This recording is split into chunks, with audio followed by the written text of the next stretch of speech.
All righty. Welcome, everyone. Happy Valentine's Day, first and foremost. You could be anywhere tonight with significant other, et cetera, but you chose to be here with us, and we're very grateful. We're very grateful. This is going to be a really terrific program, What Clinicians Want to Know, addressing current questions related to the management of renal cell carcinoma. I've got some very dear friends up here on the stage with me, Dr. Thomas Hutson, who's actually starting up a cancer center in West Texas, which is super exciting. Tian Zhang, who I've also known for eons, who's a very dear friend, first from Duke and now at UT Southwestern, where she directs clinical research. Rana McKay is a professor and associate director of clinical research at UC San Diego. Work in close proximity with each other, share a lot of patients. I feel very fortunate to, have that very close relationship. And I'll be your moderator this evening. My name is Monty Pal, and I'm a medical oncologist at City of Hope in Duarte, California, in Los Angeles. We've got a couple of disclosures, and these should actually be available on your personal iPads there as well if you wanted to dive deep into these for some reason. There are my disclosures there. We really want to thank our supporters for this program tonight, Bristol Myers Squibb, ESI, and Exelixis, and of course the Research to Practice CMA Planning Committee and staff and reviewers, just a really terrific group of folks who have helped us assemble the program for tonight. We are going to be discussing some non-FDA approved uses of agents and regimens for renal cell carcinoma, so please do bear that in mind as we're going through the presentation this evening. So again, our title today is What Clinicians Want to Know, addressing current questions related to the management of renal cell carcinoma. We have an action-packed agenda, and we have questions that will pop up along the way that were actually generated through a very detailed survey of about 50 medical oncologists. So they all supplied opinions and advice around what they really need help with in their day-to-day practices, and we're going to try to field a lot of those questions as we go through the program today. Our program is as follows. We gave the toughest task, I think, to Tom. So Tom's actually going to have to squeeze within 10 minutes. He only gets 10 minutes, I want to emphasize, to cover localized and metastatic frontline treatment for metastatic clear cell renal cell carcinoma. Actually, none of these are easy to cover in 10 minutes because there's so much going on, but Tian's going to next cover management of relapsed and refractory renal cell carcinoma. We're actually devoting a whole 10 minutes to HIF2 inhibitors, and Rena's going to be walking us through that, and I'm going to be focusing on one of the areas that's kind of near and dear to my heart, which is non-clear cell kidney cancer. So first up is Tom, who's going to walk us through localized and metastatic clear cell RCC in 10 minutes starting now. Wow. Thank you, Monty. It's my esteemed colleagues. It's great to be here. Thank you for being in the audience. We certainly are fortunate, and our patients are fortunate of the advances that have happened over the past 20 years in the management of kidney cancer. We often say we have an embarrassment of riches, and so meetings like this really bring that to bear as we develop new therapies and we try to understand what's already on the market and form combinations and move forward. So I've got the task of running us through frontline therapies and updating us all in the room about where we are today, which I think will be a great bridge for tomorrow's sessions because we're going to be adding to the data set that we go through today. So let's start off here with what we would call the adjuvant space with long-term phase 3 Keynote 564 trial. The studied schema is shown here. Just to remember, this was a clear cell RCC, no prior systemic therapy. And this was a trial that enrolled patients with various degrees of risk of recurrence from what we would consider a lower risk of recurrence, which would be a T2 kind of high-risk features, which may have a risk of recurrence of roughly around 30% or so, all the way up to probably the highest risk group, which would be those which would be the T4 tumors or the ones that are resected metastatic sites or resected NED population, which may have a recurrence rate of as high as 90%. So it's quite a broad risk. Patients were randomized 1-to-1 to receive Pembro 200 milligrams every 3 weeks for 1 year, which is roughly 17 cycles versus a matched placebo.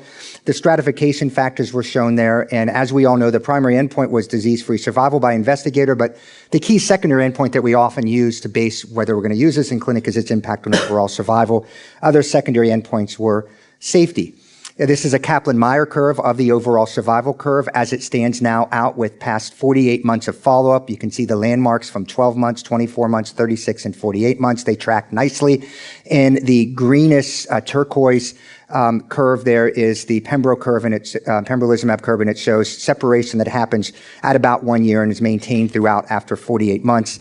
And you can see the overall survival median has not been reached, but the hazard ratio, at least with median follow-up of 57.2 months, is 0.62 with a statistically significant p-value of 0.002. So it did reach statistical significance there, and we're waiting to get the median results in future updates. This is updated disease-free survival. Here, looking at that, the hazard ratio is 0.72 with the median follow-up of 57.2 months, again with not reported median numeric numbers. When it comes to safety, a lot of us look at that because we want to understand how our impact on choosing therapy in a population of patients that otherwise may be cured and they may not be willing to endure or suffer side effects. And certainly we don't want to give them side effects in the setting that they have potential cure from therapy, as shown here.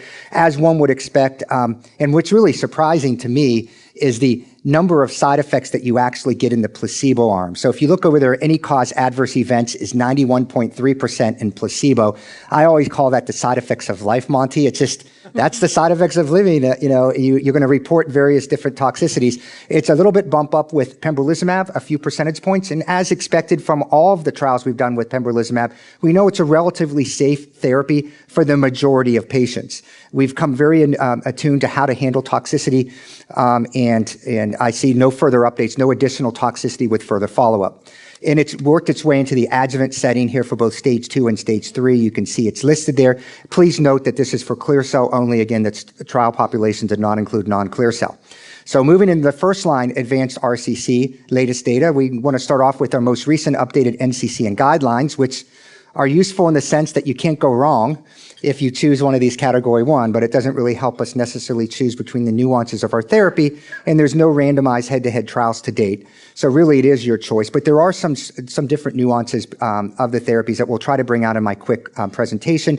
This is systemic therapy for non-clear cell histologies, and of note, please note that the IO-TKI regimens of cabo-nivo and lenvatinib pembrolizumab find their way as a preferred regimen and oftentimes become what we use in clinical practice now. Ipi-nivo, the long-term follow-up of that only IO-IO combination, comes from ASCO GU 2024. This is the way the study schema looked. It was a 1-to-1 randomization. It was measurable disease, good performance status, again, clear cell component, and patients got randomized to the Nivo-Ipi combination as shown there versus the old standard of care, sunitinib 50 milligram, 4 week on, 2 week off. This is overall survival by IMDC risk groups. And you can see, as we've expected in kidney cancer, with our IO TKIs, the biggest bang for the buck is going to be in the intermediate poor risk patient population. Of note, that represents up to 80% of what you see in clinical practice. That group of favorable risk patients with 20%, when we look at overall survival, there's by IMDC risk, we do see a little hints of a benefit there. And that benefit has prompted the listing of Ipi-nivo as a potential role for patients with favorable risk. And if you recall, that trial did include some favorable patients, but the take-home message that we've all lived with IO-IO is predominantly for intermediate and poor risk. But again, with longer follow-up and impact on overall survival, where a little bit of the shakeup and why it wasn't fully embraced is shown here. If we look at progression-free survival, Kaplan-Meiers, again, significant impact in that intermediate poor risk group, as you would expect. It's that favorable risk group, which does a funky thing where it kind of crosses over and actually seems like if you get the Ipi-nivo, you don't get as good as a result with PFS. Again, the survival benefit is why it's been given, it's listed as a potential option, but it's not given category 1 in the frontline setting and the guidelines. Axi-Pembro's update, most recent Keynote 426 is from 2023. Again, very similar eligibility criteria. This was, and for all comers, IMDC risk, favorable, intermediate, poor, but you needed to have clear cell. Stratification factors are shown there. Randomized 1-to-1, Pembro 200 IV every 3 weeks up to approximately 2 years of therapy, which is 35 cycles, or the Axi 5 milligrams orally twice a day. Again, the comparative arm was the gold standard of sunitinib. There's had a dual primary endpoint, so it was different than the Ipi-nivo trial of progression-free survival as well as overall survival and intent to treat. They also looked at response rate and duration of response as well as safety. If we look at efficacy in the favorable risk group and shown side by side are the Kaplan-Meiers for overall survival and progression-free survival, again, we see a phenomenon that was somewhat seen with the Ipi-Nivo. That favorable risk group is really hard to show survival benefit in because they seem to do good no matter what you do with them. They do good with cytokines. It's that intermediate and poor risk group that really seems to have that benefit. Strikingly and different than what we see with Ipi-Nivo, and this was our first rally into this, was that we actually see a CR rate of about 13%, a PR rate approaching 60%, which gives you a clinical benefit rate up there in that 70% range. And then if you add stable disease in there, you're getting up into that mid-80 range.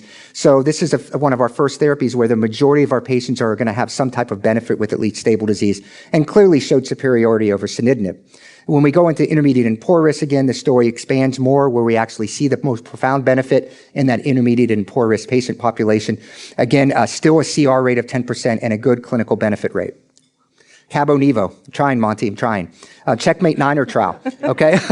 I'm talking fast. 650 patients are getting randomized, clear subcomponent, any risk.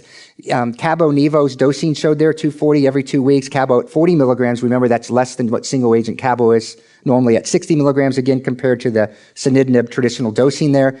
This is PFS by blinded independent review, and then shown next to it in the Kaplan-Meier is the overall survival. Again, we see PFS in the intent to treat population looking great. There's separation for all for the favorable risk group.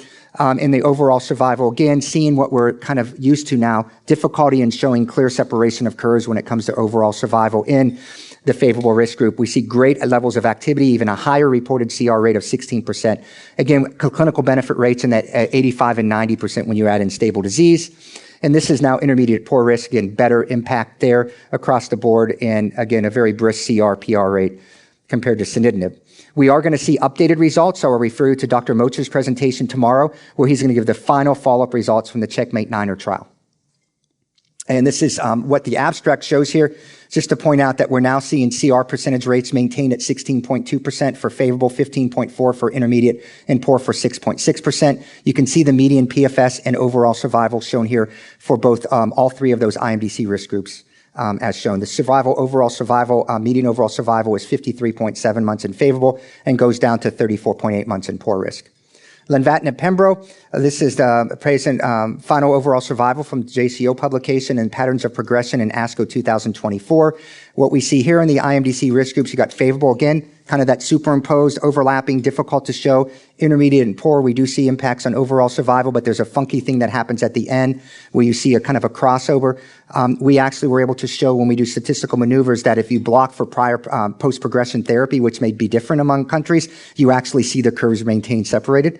But again, that's a post-hoc analysis. If we look at progression-free survival, again, the biggest impact is going to be shown here in the intermediate poor risk, but you also see that great impact in favorable. We do have median progression-free survivals now in the poor risk group of 22.1 months, in the favorable risk group of 28.6 months.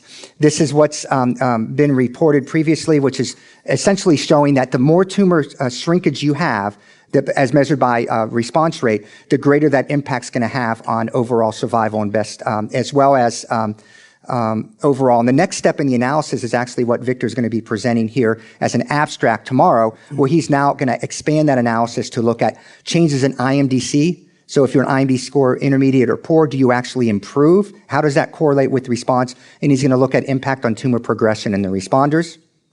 The Cosmic 313 trial, sorry, Monty, this is a triple trial here, which is adding Cabo into the mix. And as you know, this was an interesting trial because it was one of our first triplet trials to see if you add a TKI into the IO-IO, can you get the benefits of both? A tail of the curve when it comes to overall survival, but a greater response rate that would be more beneficial to patients. And this is what we see in the final PFS analysis, a nice clear and separation between the curves here. But what we do is that great benefit that we've seen previously in those poor risk patients seems to go away. Not too happy about that, right? Because we've looked at intermediate poor with traditional IO-IO and IO-TKIs that look much better than that, which has really prompted the discussion, what really is the value of adding those in? And so we're going to see a final results by our friend Dr. Albaguiz from Institut Gustave Roussy, presented tomorrow, where she's going to update the results of the Cosmic 313 trial. This is what's been shown in her abstract here, with a median overall survival of 41.9 months for the triplet, but 42 months for the placebo, ipi-nivo, suggesting, again, not a really benefit in the overall survival when it comes to this regimen, which I think, although there may be subsets that provide unique benefits to patients as a general therapy option for all of our patients, is probably not correct. And then finally, and my last is just to update us on really interesting trial, Checkmate 67T, which is now looking at subcutaneously administered IOs. So nivolumab subcutaneous 1,200 milligrams plus whatever the recombinant human pH20 is every 4 weeks versus Nivo IV. That's the carrier molecule for it, to give it subcutaneously. And they did this trial to see if it was a non-inferiority. Could you use a subcutaneous? And there may be benefits, practical benefits for patients, you can imagine, especially those that travel great distances. There's shorter infusement time and whatnot. And we see it's a superimposable curves, progression-free survival, hazard ratio 1.06. So it meets that threshold of being a non-inferior option. And it resulted in regulatory approval in the United States. So nivolumab is actually approved here for use as of probably 6 months ago or so in the United States. Thank you, Monty. Wow, how about a big hand for Dr. Hutson? Thank you. No, that was stellar. And it would have been impossible, I think, to cover that in exactly 10 minutes. Tom barely went over here. And I think we've actually still got quite a bit of time for some really rich discussion here. So there's some terrific questions that have been submitted. For Valentine's Day, we're going to do a little special thing. And I'm going to ask, the current version is listed here on the slide. And I'm going to ask a slightly twisted version of these questions that's a little more complicated, okay? So maybe I'll start with you, Rana. So let's say a patient comes to your practice with metastatic clear cell RCC, sarcomatoid disease. What would you typically recommend as frontline therapy? Do you always suggest IO up front? Very good question. I think we've done a lot of work looking at biomarkers in RCC, looking at DNA signatures, RNA signatures, blood-based biomarkers, but quite honestly, the most clinically relevant biomarker that we have in the clinic right now is actually the presence of sarcomatoid dedifferentiation on people's pathology as being highly predictive of response to immunotherapy.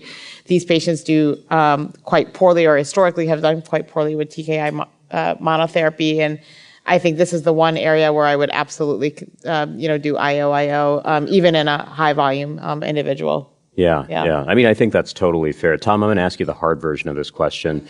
Patient comes into your practice back in 19. Okay. They had pathologic T3A disease resected. You see that in the specimen, there's about 30% sarcomatoid features. You continue to monitor the patient, as we always did back then. We didn't really have adjuvant options, right? This patient comes back to your clinic 6 years later, right? And he has metastatic lung disease, 5 or 6 lung nodules beyond the scope of any local definitive therapy, okay? And you do a biopsy and all you see is a clear cell component. Would you necessarily restrict yourself to Nivo-Ipi in that setting? Remember, the patient had sarcomatoid features originally. What do you think? Well, I think the path is pretty good. That's a good question, but, you have to rely on your path. The path resected a nodule. If it was a full resection versus a needle, may sway one way or the other. But I think going IO-TKI or IO-IO would be fine. But, you could make a case for either way. This would be an ideal candidate for an IO-IO, so I would generally utilize that strategy in my practice because a low volume pulmonary disease, I think, would be quite exquisitely responsive in that setting. Yeah, and I think you presented the data for favorable risk patients getting nivolumab and ipilimumab, so I guess that sort of supports that notion, right, to some extent. Yeah, exactly. Absolutely. Okay, so, question for you, and this is actually something that we're going to have to be dealing with increasingly in the clinics. A patient comes into your practice and they progress within 12 months of therapy of adjuvant pembrolizumab. So let's clarify the scenario here. I'll make an example of a patient who had pathologic T4 disease, right, had resection. Tian, you put this patient on adjuvant pembrolizumab, totally reasonable after appropriate counsel, right? And let's say at the 9-month mark, while on adjuvant therapy, they progress. What are you going to do for them in that setting? Yeah, so it's a great question, and one that comes up in our practices quite a lot, as you allude to. And so for that patient who's primary refractory to PD-1 therapy during that first year on adjuvant treatment, I would switch mechanisms. And so I would not prefer an IO-based combination. I would probably move more toward cabozantinib and balone. What do you think, Rana? Same for you? Yeah, I completely agree. I think now we have data from CONTACT-3, we have data from TiNivo-2, basically showing that layering in or continuing the IO agent post-progression has really not actually been shown to be beneficial. And I think in the context of somebody, we're data gap zone with regards to what happens in the adjuvant setting, but if somebody is actively progressing on pembrolizumab, they're 9 months into their adjuvant course of treatment, I would stop the pembrolizumab and transitions them to single agent TKI. If you don't mind, I'm going to stick with you, Rana, and make this a little bit harder. Okay. Yeah. So, this is actually something that I came across in my practice. Yeah. So, very young patient with pathologic T3 disease, right? They go to surgery very quickly. I get them started on adjuvant pembro afterwards, right? They're in their mid-40s, very anxious. They really want to get treatment going. The patient actually has an early set of scans, right? Just again to alleviate their anxiety at 6 weeks. And I see that there's 4 new lung nodules in that setting. So, they're within the first 3 months of therapy. They've just gotten going on adjuvant pembrolizumab. What do you do in that setting? Well, I'd biopsy the lung nodules to prove that it's metastatic disease first. And it is. And if it is metastatic disease, I probably would put them on IO-TKI. What do you think, Tom? I agree. Yeah. Okay, good. That's what I did. Excellent. Okay. Perfect. Okay, now Cosmic 313. Tom, you presented the data. And of course, Laurence is going to spell it out in more detail. Is it practice changing, yes or no? No. No. Tell us why. I just don't think we saw the magnitude of benefit that one would want with the addition of a toxic and costly third agent. Okay. So, Tian, a patient actually flew out to ESMO a couple of years ago. They saw Tony's presentation on Cosmic 313. The first time around, they said, well, there's a PFS benefit here. They convinced their oncologist to start them on Cabo, Nivo, Ipi in routine clinical practice. And we've seen this happen, right, on occasion. Sometimes I'll get, second opinions where this is actually being done already. And, you see this data. What would you advise them? Let's say after 6 months of therapy, they've got stable disease on this regimen. Do you drop any component of what they're on at that point? Well, at 6 months, they've already finished their Ipi-Nivo portion, right? So they finished their 4 cycles, hopefully. We'll see tomorrow, but there are some lesser, perhaps, harder ways to get all the doses in that first 3 months. But at 6 months, presumably they finished their Ipi-Nivo portion, and now they're on Cabo-Nivo, right? So they're just on the doublet. So if they have stable disease, I would probably just keep them on Cabo-Nivo at that point. What if they're really struggling with a toxic diarrhea or something of that sort, Rana? What would you do in that setting? Well, I think I would try to tease out, is it IO diarrhea or is it Cabo-related diarrhea? I probably hold the Cabo. Is it getting better? Is it not? If it's kind of like continued, ongoing, kind of persistent, and I don't think that there's a temporal relationship with the Cabo, I probably would get them set up with like a GI referral and colonoscopy to see if they've got some like occult immune-mediated colitis. But, I would basically manage that patient as if I had them on Nivo Cabo from upfront. Got it. I think Tian's trial will help us answer what Cabo or a TKI like it would do as a salvage approach to patients who may not have ideal response to Ipi-Nivo by adding that in at the point of progression, right? So that's a cool thing. I would hope that people don't just start off triplet therapy in people. One, it's not NCCN recommended. It's not going to be covered by insurance companies. That's a triplet regimen. So I think it's an important point. We've got to really discourage that practice. And I think, Tian, you've got some nice slides on your We'll trial. talk about pedigree in a second. yes. Excellent. See, Excellent. Very good. You read my mind. So now we're going to shift to other clinical scenarios that unfortunately we run into quite often. So patient comes into your practice, Rada, they've got aggressive bone metastases. Let's say, you get one of these bone scans, there's disease up and down the spine, right? You see that in addition to that, these bone metastases are painful, patient symptomatic. Does that sway your choice of frontline therapy? What might you go with in that context? I think if somebody is very symptomatic from their disease and has, we've seen these patients that come in and they present with a skeletal related event up front. That's a situation where I'm not necessarily leaning towards getting that person on IO. I think they actually have benefit from the TKI up front with control of their bone metastases. So in these patients that have high volume disease, highly symptomatic disease with bone mets, and we've seen the data for cabozantinib activity in the bone. I think I tend to lean towards potentially using that regimen in this context. Yeah. And making sure they also are on a bone protecting agent, whether it's Zometa or denosumab, and they're getting adequately controlled from a bone standpoint. It's actually a good point around bone health, something Yeah. that we don't always think about in the context of renal cells. So I'm glad you mentioned that. Tom, I'm going to give you the tough version of this question, okay? Patient comes in to see you with high volume lung metastases. The patient actually has scant hemoptysis, right? Says, I'm coughing up with a little bit of blood here and there, right? And you do a scan, you see that there's potential endobronchial metastases, you send them to pulmonary, they do a bronchoscopy, identify the same. What do you start with in that setting? I'm starting with an IOTKI also, and I've had the pleasure, like most everyone on the stage, of using all the different regimens, but my kind of go-to in this setting of high volume disease where I need an immediate response is going to be Len-Pembro. Interesting. You know, it's funny. I might differ with you a little bit in that. And we were taking a trip down memory lane earlier. Yes, yes. And you remember all the initial angiogenesis inhibitor studies where there was some risk, particularly in the context of lung cancer, right? With the bronchial lesions, bleeding, et cetera. This is one of those settings where I tend to use Nivo-Ipi more often. Rana, what's your lean? Yeah, I think that if they are actually having like frank hemoptysis or they've got like an invading lesion, like I'm not keen on that TKI up front. I think it also depends on what their burden of lung disease is. I think if they have a high burden and I'm worried that I won't be able to get them to second line, then I will take the risk and put them on IO-TKI.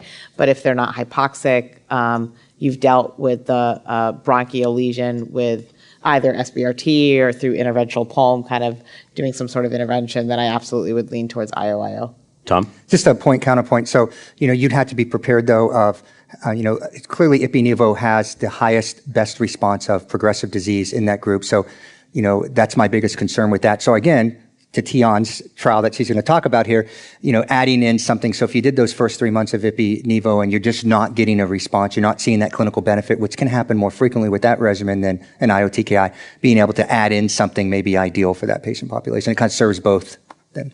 Tian, we need you to give us a sneak peek of your study tonight. Tell us what it's early so we can address some of these scenarios. So question for you, and actually, Rana, this comes up a lot in our neck of the woods with this particular regimen, lenvatinib and pembrolizumab. I've seen all permutations of this. When you start Len-Pem, what doses of Len are you using? I start with the 20 milligrams. I think I kind of try to be a purist with that. I tell the patients, I'm going to start you at 20 milligrams. You're most likely going to be dose reduced. The majority of patients get dose reduced. It's okay. Just let us know about your symptoms. I tend to start at the recommended dose and then modify. And I feel like we might have traded notes on this before, and maybe even seen some of the same patients, you being in San Diego, me being in LA. I've seen a lot of practitioners who actually start at 10 milligrams or 12 milligrams, doses they may be familiar with from hepatocellular, perhaps other indications. My personal take is they're sort of shortchanging the patient potentially of some, ultimate survival gains. So Tom, I'm going to throw a tough question to you here. Let's say you see a patient, right, in your clinical practice who comes in, let's say at the 3-month mark. They were started by another provider on lenvatinib 10, right, with pembrolizumab. Mm-hmm. And at the 3-month mark, they've got stable disease. They're doing okay. Mm-hmm. Do you ramp up the dose at that point? You would. I talk to the patient. It's informed decision-making with the patient, and we go through the goals of therapy. If your goal is just stable disease, you're risk-averse, and for side effects, then I would stay there. But if they're, if they want to try to get more shrinkage, then I would try to talk them at least trying the higher dose. You can always go back down if you needed to. Tian, what do you think? Well, so in my neck of the woods, I find it hard to get people access when we're dose reducing. And so I will say 20 milligrams is a great standard dose. Sometimes if I'm worried about getting those dose reductions in early, I'll start at 18 in order then they have the packet with the 10 and the 4 and the 4, so then they can dose reduce easier, especially if they have somewhat borderline hypertension at baseline, and I know we're going to get into trouble really quickly. Oh, that's interesting. But Monty, you were kind of the leader of a trial that was done of the other formulation of lenvatinib, which is when it's combined with everolimus, and that was a big question. Could you get any efficacy? Was it better to start at a lower dose when it came to outcome efficacy of that regimen? And you showed definitively there's not. So you don't buy anything by starting at a lower dose with it. So I agree with everyone. We need to, as a field, just say, let's start off at 20 milligrams. Tell our patients that 2/3 of these patients will require a dose reduction at some point, and you know what? That is okay. We're gonna adjust the dose to what your body needs, and we'll know that in you as an individual. Because I'm not smart enough to predict little Tian, sweet Tian, what dose she would have versus big burly me. It could be completely different. You can't predict based on body size or. I think that's an excellent point. I'm glad you brought up that study, Tom, because, what's really ironic is that we looked at 14 milligrams versus 18 milligrams. It would have seemed implicit, right, that you'd see better tox with the 14 milligram dose. Almost no difference in terms of grade 3, 4 treatment emergent adverse events, which really struck me as being odd at the end of the day. It was a big study, 300 patients, right? So it was actually a relatively sizable experience. Maybe I'll stick with you, Tom, if you don't mind, since you have a lot of familiarity with the CLEAR trial being a big part of that. And I think what's noted here by one of our community partners is true. It seems as though experts aren't particularly bullish on lenvatinib and pembrolizumab, despite, the PFS in that trial hitting 2 years. What do you think that's all about? doesn't seem that ECBUCs are that bullish, meaning that they're not wanting to utilize it. Is They're that not the super excited about it, yeah. I don't know, I'm personally very excited about that regimen. Some of it goes to, experience. When you're the last one on the market, sometimes it's difficult to change practice patterns. I mean, clearly there's a sizable number of people that use Axi-Pembro as a regimen. They just don't try anything else because they've had great experience with it. They feel comfortable managing the side effects. And I think as a community of experts, without those randomized head-to-head trials, we've kind of supported that. We've said, hey, get to know one of these regimens. I'll use Tom Pals as an example, who always say, just use one of them. They're essentially the same. Get to know one of them and know that well and have that be your go-to. And that's what we preach. So it's not unsurprising, and that's the way people interpret the way we are. But, for me, I use Len-Pembro as my primary go-to, and probably Cabo-Nivo would be my second of the IO-TKIs. Yeah, I'm probably more in the Cabo-Nivo camp up Sure. front. I tend to do that more just, based on quality of life considerations. You're starting at a dose of 40 milligrams, which I find to be much more tenable. I think we agree they're both good regimens and can provide benefit. Absolutely. We're going to kind of go rapid fire through these questions that are noted here. And actually, we had a little bit of a healthy discussion around this when we were sitting together planning for today's meeting. Sub-Q Nivo, Tian, where does that sit at your institution currently? Is this something you're using commonly in clinical practice? Not quite yet, although I think we're, slowly as our treatment rooms are pretty full, our infusion rooms are at capacity. I think it's a good way to toggle between needing a full, 30-minute, 60-minute infusion slot versus a fast track, chair time is really important in a lot of our practices. So I think it's a reasonable substitute in the right situation. Fair enough. Actually, it looks like one of our community partners did my work for me and came up with a pretty tough zinger over here. So, Rana, a patient comes to your practice after having had renal transplant, develops, let's say, a recurrence of metastatic, localized renal cell carcinoma, high-risk disease, gets resected. Would you put that patient who's post-renal transplant on adjuvant IO, assuming they meet parameters based on stage, grade, et cetera? I think when we talk about adjuvant therapy, we got to talk about what is the patient's risk of recurrence and also talk about what is that patient's longevity, what is their survival. I do have concerns about somebody who's had a transplant, is on immunosuppressive medications, and then you're giving them an IO treatment in an adjuvant setting where you're likely over-treating. And at the end of the day, if we look at sort of like the number needed to treat versus the number needed to harm, like you're going to probably cure 1 in 10, you're going to probably give an IRAE to 1 in 10. And so, in somebody that has a renal transplant, I feel I'd be hesitant to give adjuvant therapy too. I completely agree. Yeah. And it's just so unpredictable what you're doing in that setting, right? Patients on tacrolimus and other immunosuppressives. What are you really garnering from giving adjuvant Pembro in that setting? So I totally agree. Mm-hmm. This is just a quick rapid fire question, Tian, for you. Mm-hmm. Adjuvant pembrolizumab, can you use a shorter duration? I would give it as intention to treat on the 564 trial, which was for 12 months. If they're getting toxicity and side effects at 6 months, that would be a reason to stop, but not purely for just intention for 6 months. Totally agree. And Rana, you've done a good amount of work in this space. So I'm going to throw this last one to you. Yeah. ctDNA for adjuvant pembrolizumab. Thoughts? Not ready for prime time. Our assays are not great. Not ready for prime time. That's right. And you can't really make any decisions based off of it. So I don't think that right now we're not there. Excellent. Well, I think we're right on time here. I'm looking forward to this next talk. You've heard several comments already alluding to some of the studies that Tian's going to introduce to us, but Tian's going to walk us through relapsed and refractory renal cell. Great. Thank you so much, Monty. So I'm happy to be talking with you all about relapsed refractory kidney cancer tonight. Tom just walked us through a really nice look at how we manage frontline disease. And to me, when we're thinking about IMDC criteria, when we're thinking about this aggressive inflamed disease and starting that first-line metastatic treatment, we are trying to change our patients' disease biology and also their outcomes, right? We're pushing out those curves, we're delaying progression, getting patients to live longer. So in my mind, this is sort of making an inflamed disease and more aggressive disease into a better, more indolent disease. And then over time, these patients will unfortunately acquire resistance. And so what kind of data do we have now then to support sequential treatment as patients are developing resistance to frontline immunotherapy-based regimens?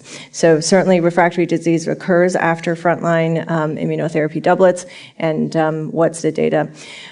Many of these registrational trials in the refractory setting were done prior to us having immunotherapy doublets, so take it with a grain of salt. However, there are 6 approved regimens in the refractory setting. We'll harken back all the way to the AXIS trial, which was axitinib versus sorafenib. We talked a little bit about sorafenib earlier tonight, but Meteor was cabozantinib versus everolimus. Checkmate 025 was our first immunotherapy trial in the refractory setting. That was nivolumab versus everolimus. Study 205 was probably the oddball out in this lineup. It was a 3-arm phase 2 trial of lenvatinib everolimus versus lenvatinib alone that gained the approval for lenvatinib and everolimus. TiVo-3, the most recently done VEGF inhibitor trial, tivozanib versus sorafenib, and then LIGHTSPARK-005 was belzutifan versus everolimus. So you see across the board here, most of these are compared against everolimus as a standard of care in the refractory setting, some against sorafenib. Objective response rates, right, in the sort of 12 to 25%. I would say study 205 was a oddball out again, given the small numbers. It did have a response rate of 43% for combo-treated lenvatinib everolimus-treated patients. And so we have all these potential options to use in the refractory setting, and they were mostly approved on that primary endpoint of progression-free survival. So here I'm showing you 4 of these curves. AXIS was axitinib that improved progression-free survival over sorafenib. TiVo-3, tivozanib, improved progression-free survival over sorafenib. Meteor on the bottom, cabozantinib, improved progression-free survival over everolimus. And then lastly, LIGHTSPARK-005 was belzutifan, which Rana will get into in the next segment. All right, so what not to do? So these are 3 less successful trials in refractory disease, and we've certainly learned a lot even from negative trials. So CONTACT-03 was cabozantinib with atezolizumab versus cabozantinib alone. TiNivo-2 came out last ESMO about a couple months ago. Tivozanib with nivolumab versus tivozanib alone. And then CANTATA, many of you may remember this trial, was a combination of cabozantinib with telaglenastat, a glutaminase inhibitor compared against cabozantinib. And what I would also say about these negative studies is that cabozantinib alone is a really good monotherapy. It has been a hard monotherapy to beat. As you see, these PFS, median PFSs are very similar across these treatment cohorts, and then also the median overall survival, those hazard ratios, right, are right around 1.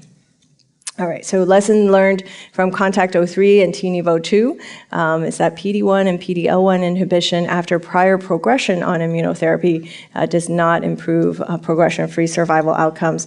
And so I would advocate that we all stay away from using more immunotherapy doublets when patients have progressed after frontline IO doublets. What are those novel sequencing and therapy approaches? So as you heard Tom allude to earlier, we'll talk a little bit about the Pedigree trial that has finished accruals in the cooperative groups. Lenvatinib belzutifan with Keymaker UO3. This is a basket phase 2 done in the refractory setting that we will hear from Dr. Albiges tomorrow morning, and Dr. Beckerman. I think Dr. Beckerman is presenting that one in the the oral kidney cancer session. Zanzalintinib, we'll walk you through a little bit of data that we have from Stellar 001, and then I'll tell you a little bit about Boost RCC, which is a investigator-initiated trial that I'm running at UT Southwestern. And then we have some radioligand therapies that are interesting. Starlight 1 is a CA9 targeted girentuximab agent that is coming also in the refractory settings. So what does Pedigree look like? Pedigree is a adaptive phase 3 trial that we ran in the Alliance Cooperative Group and across all NCTN centers, enrolling patients with metastatic renal cell carcinoma with a clear cell component, no prior systemic therapy, with IMDC intermediate or poor risk disease, and taking everybody to frontline ipilimumab with nivolumab. At the 3-month mark, they were assessed for responses, and patients who with complete responses received nivolumab alone, those with progressive disease received cabozantinib alone, and those with non-CR, non-PD, so anybody with a partial response or stable disease were randomized to nivolumab or nivo with cabo. They were discontinued if they had progression of disease, unacceptable toxicities, or complete responses at 1 year, and this is a treatment de-intensification endpoint that not many people have done as part of these frontline trials. Primary endpoint is a 3-year overall survival. The study activated, enrolled across the NCTN from May 2019 through May 2024, and I'm glad to say we finished with more than 1,100 patients and about 598 randomized ultimately. That's a number needed to randomize there, but we had almost 600 patients who were randomized. So we're looking forward to seeing all the events that occur, and until we do, we'll have some more updates for you, hopefully at ASCO this year. Boost RCC is a refractory trial that I'm running in the refractory setting, trying to improve on tumor antigen presentation using a PCSK9 inhibitor called evolocumab. Evolocumab was developed for treatment of hypercholesterolemia to improve LDL receptor expression, but it also happens to improve MHC class 1 expression and tumor antigen expression, and so we are combining that with nivolumab in the PD-1 refractory setting to think about how do we salvage patients who have progressed after frontline PD-1 therapies.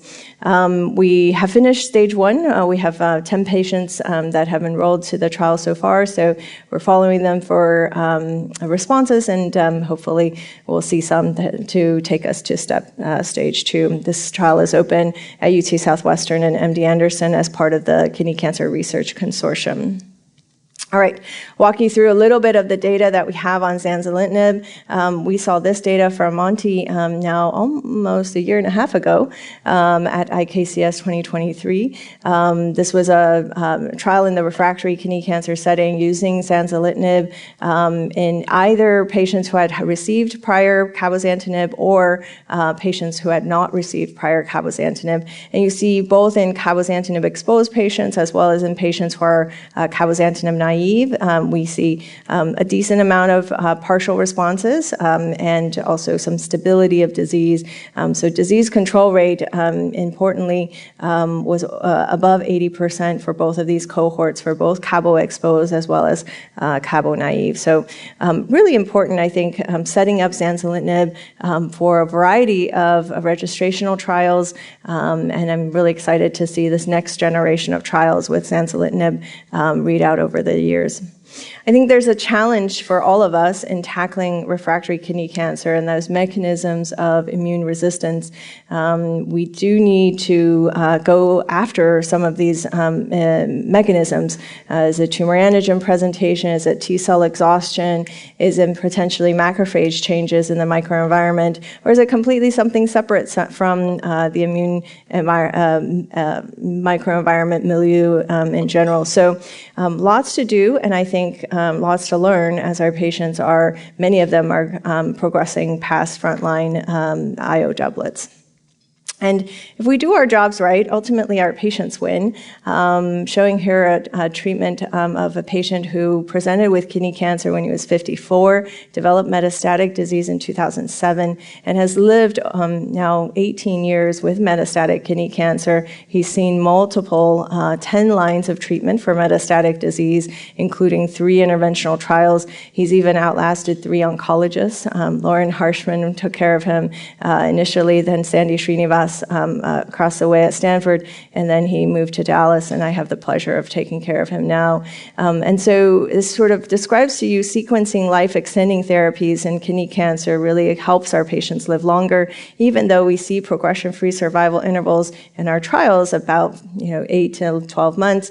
This is really meaningful for our patients. And so I'll stop there. Resistance to our frontline therapies occurs in many of our patients.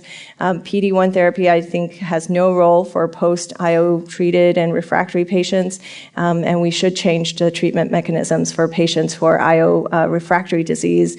Tivozanib, belzutifan, and lenvatinib everolimus, as well as cabozantinib alone, are all approved options in this space. And we'll go from there. Awesome job. Great job, Tian. Thank you. Thanks, Monty. So as I'd mentioned, we'll do the easy version of the question, then the hard version of the question. This is a scenario where you've got a patient with clear cell renal cell carcinoma who's doing great actually on a frontline regimen, let's say Cabo-Nivo, right? And Tian, maybe I'll throw this one to you. Let's say you do a CT scan and you see 2 new lung nodules pop up. What are you thinking in that setting? Are you going to sort of ditch that frontline therapy? Any other approaches you might suggest?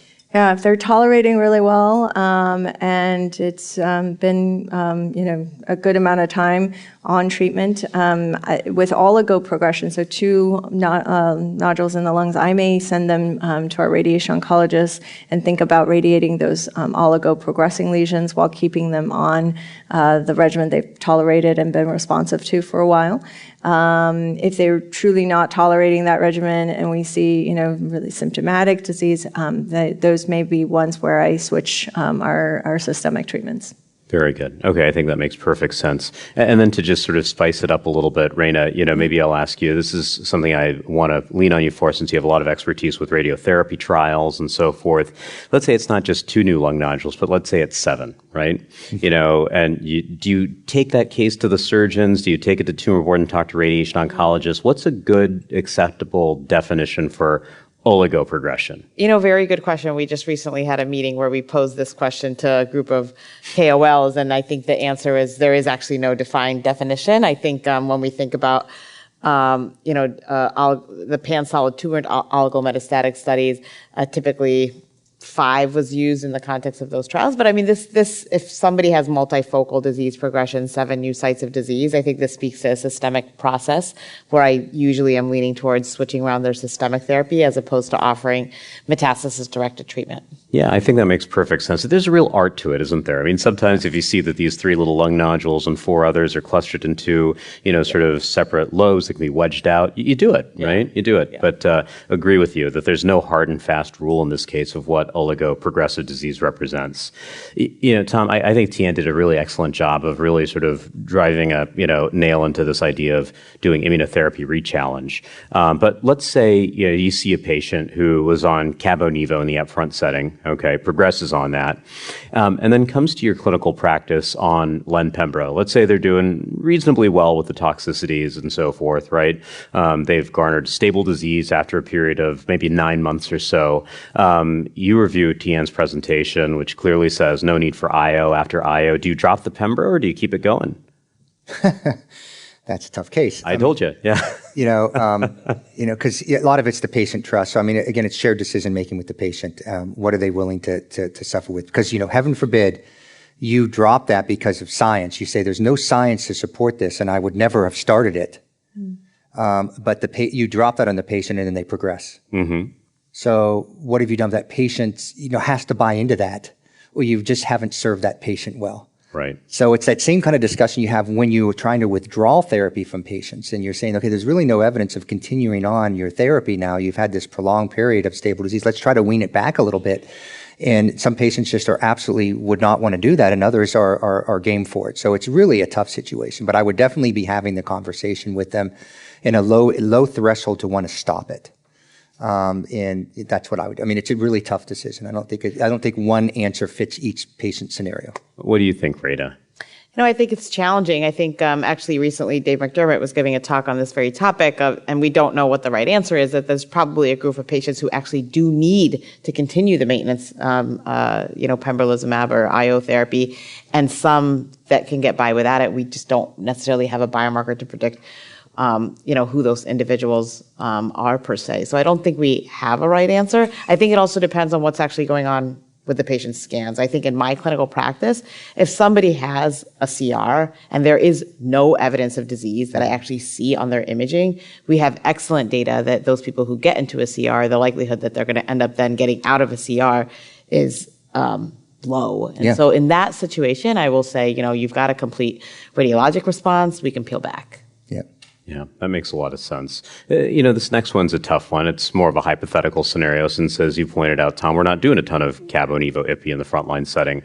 But let's say you happen to see a patient who had been on the clinical trial, got all three up front, then has some evidence of progression. Let's say, I'll put a number to it here, after about 12 months of therapy with the triplet. What do you do in that setting? What's your next mainstay?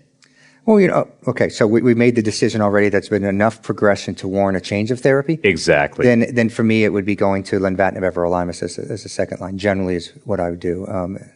What if they struggled a little bit with the toxicities on Cabo on the study? That's some TKI-related issues. Would that change your decision-making at all? What would you do there? So essentially, we have what I would say 3 really good therapies that we want to expose them to through the following lines of therapy outside of a clinical trial enrollment, which likely has one of those therapies in it.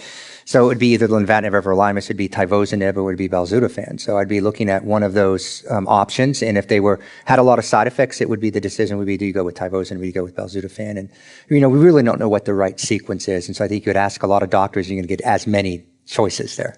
Rana, what's your preference in that setting?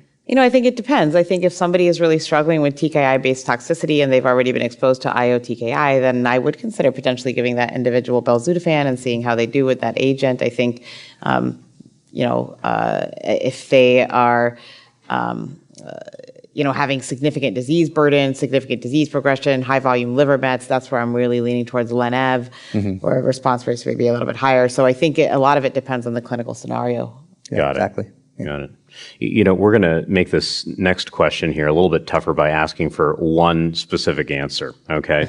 So you've got a patient who progresses on Nivo Ipi, and let's say they've got excellent functional status. They're doing great. They walk into your clinic, and, despite progression on radiographs, which is, substantial, right, enough to warrant a change in therapy, they still are ECOG 0, going to the gym every day. What do you recommend for them in that setting, Rana? Clinical trial. Oh, darn it. You got me. No, always. I mean, I do want to put it out there is that honestly, our treatments are not good enough. We need better treatments. And, the rationale around clinical trials is not just waiting until they're late stage to think about referral. I think RCC, it's a common malignancy, but it's not so common. And I think thinking about having a good working relationship with somebody that, maybe at an NCI-designated comprehensive cancer center where you can work collaboratively with that individual, I think it's really, really important. So I actually think that it is something to consider. They're young, they're healthy. You want to maximize the number of, bullets that you have in your gun that you're going to tackle this tumor with. So I think that it's certainly a viable thing. I actually really like that answer. Yeah. I should have excluded it as an option. If I were smart, I would have done that. Tom, okay, I'm taking clinical trial off the table. What are you giving this patient?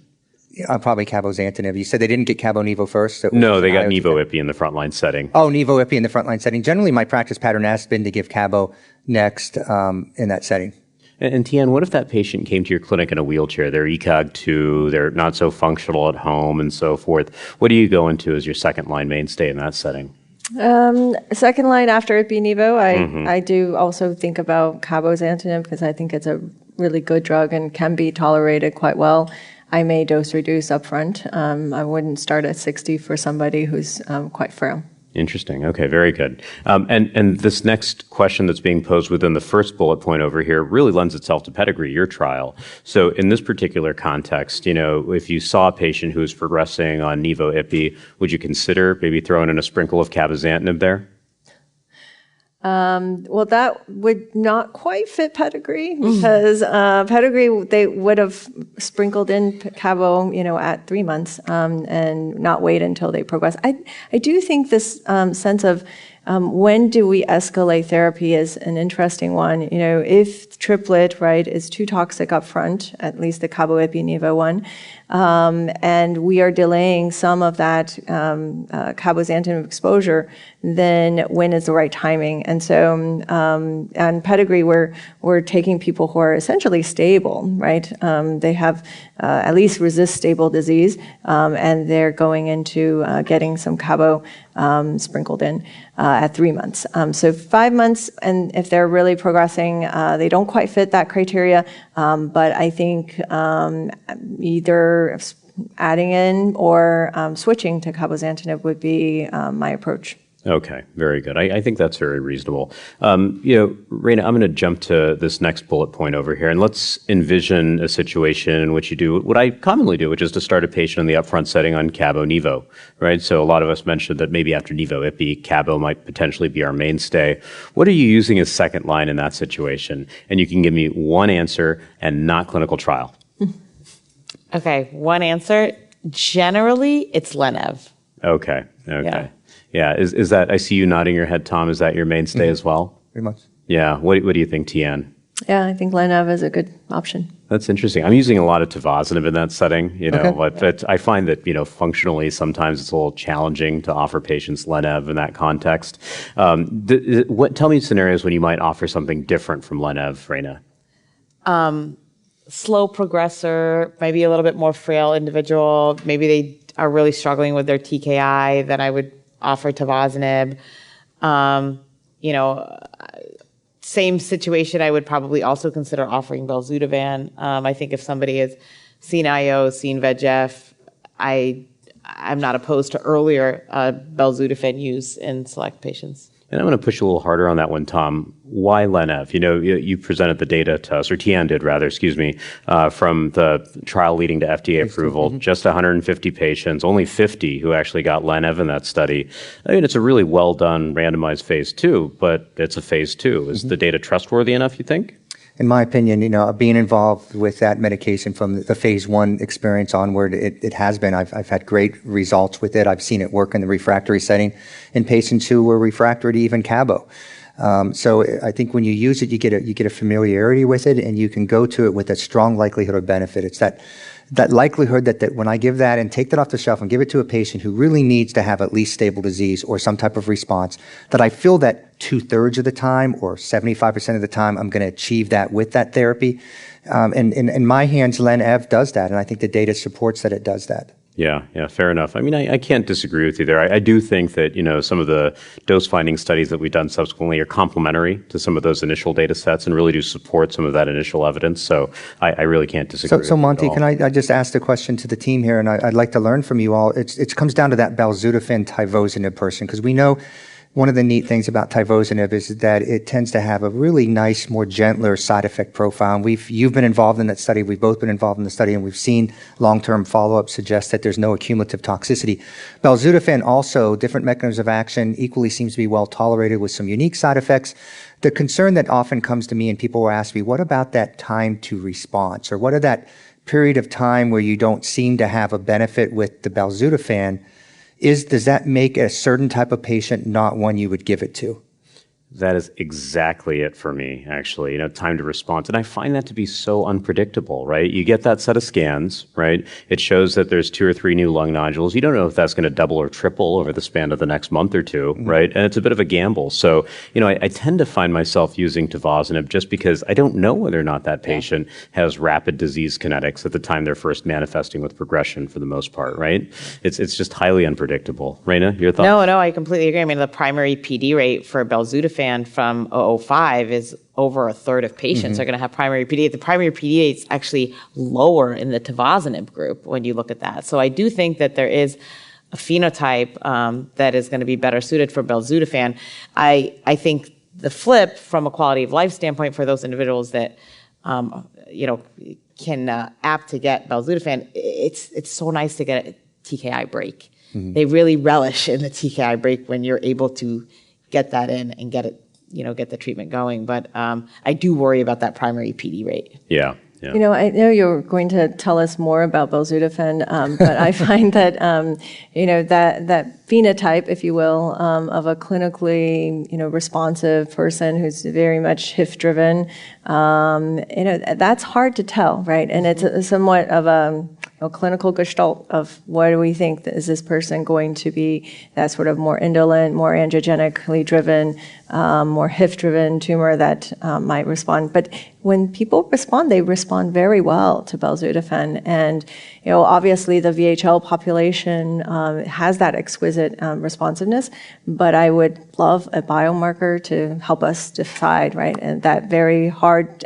decision, should I pick something with a low primary progression disease, like tivozanib, or should I pick something that I know this person might respond to?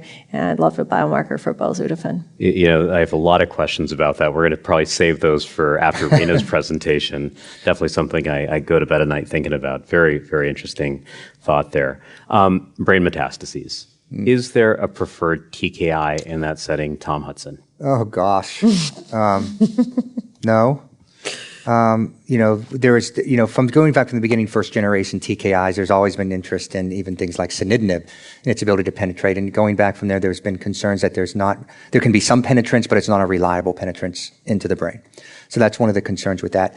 With the checkpoint inhibitors, there's potentially some activity in the brain, but I'm still worried about, I think most people's cancers are going to be driven by the brain metastases. So you need to get the brain under control to get the prognosis back to a systemic illness.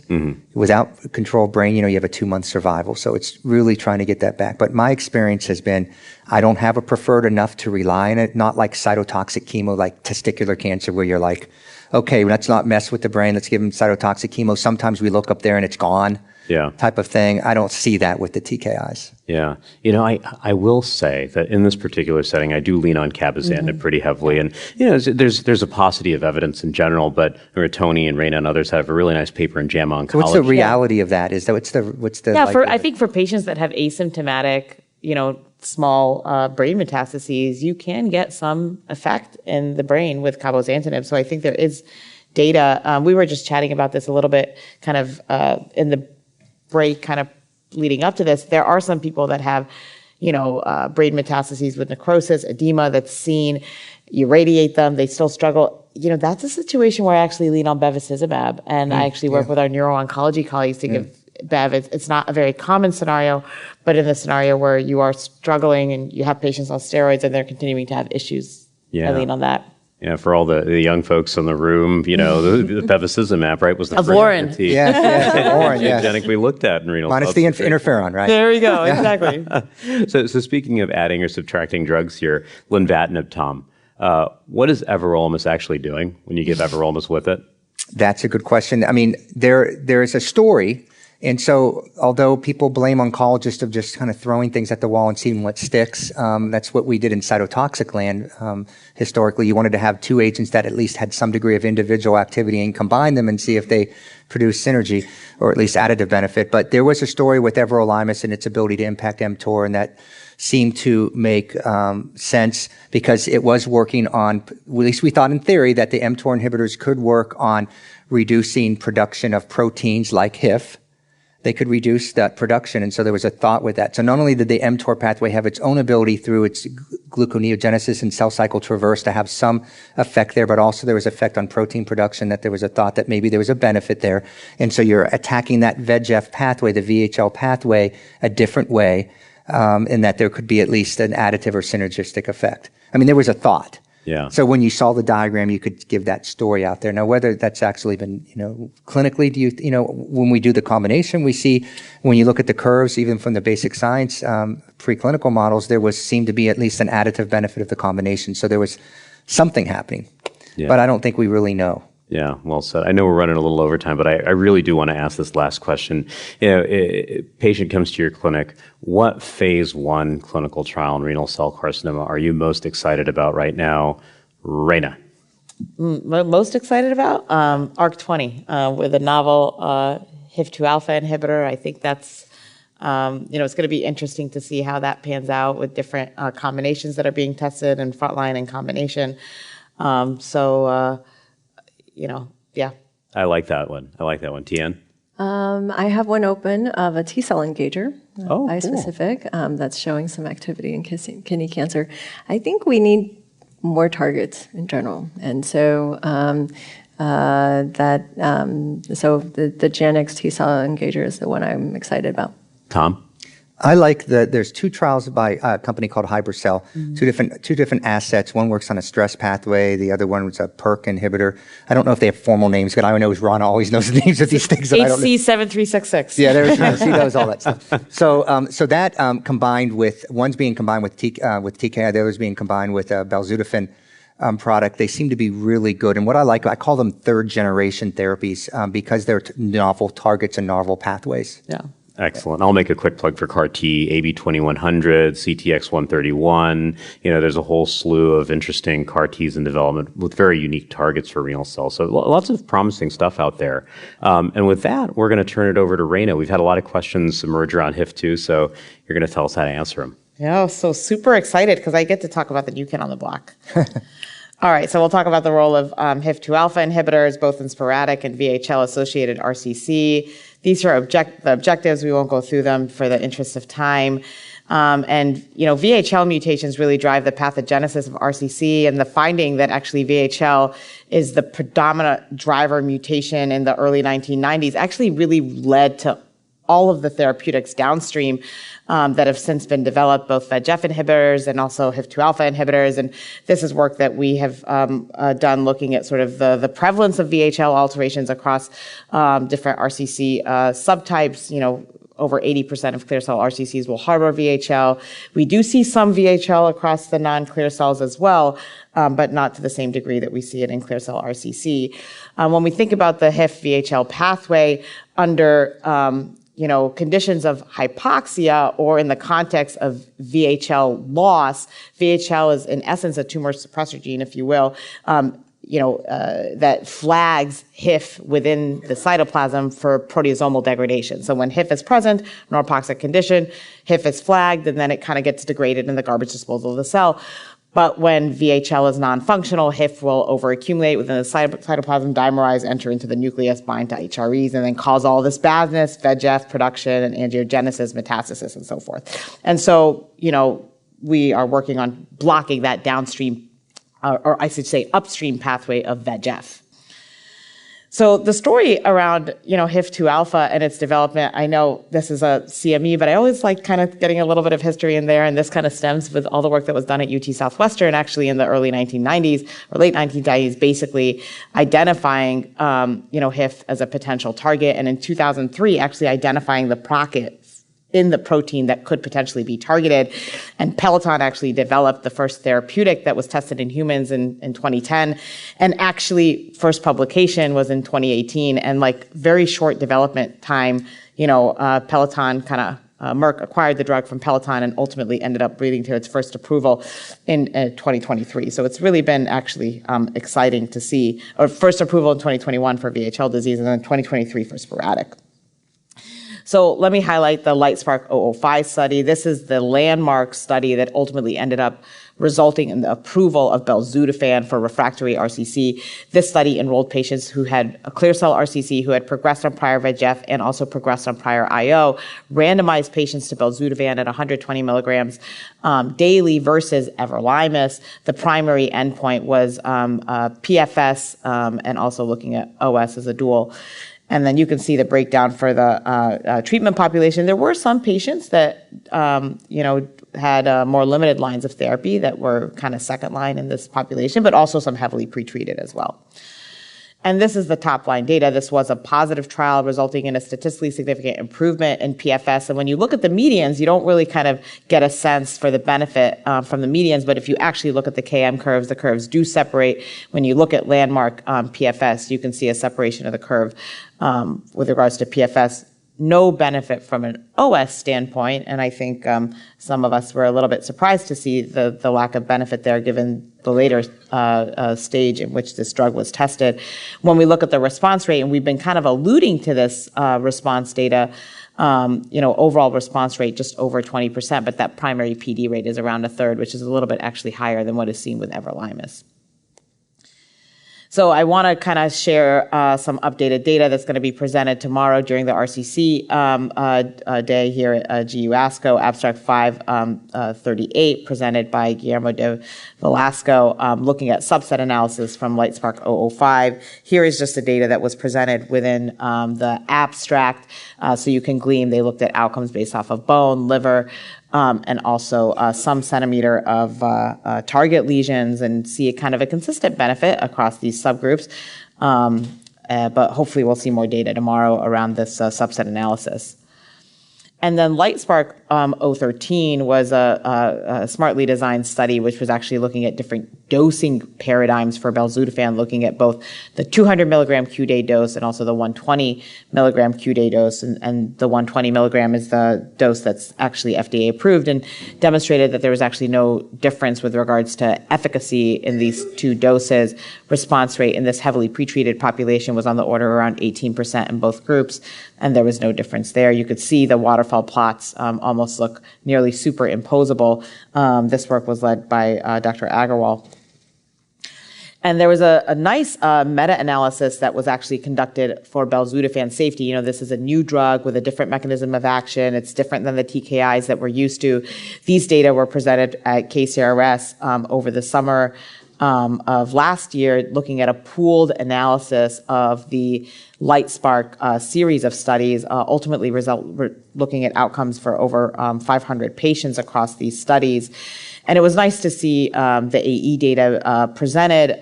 Any cause high-grade AE was seen in around 60% of patients. Treatment-related AEs, 38% of patients.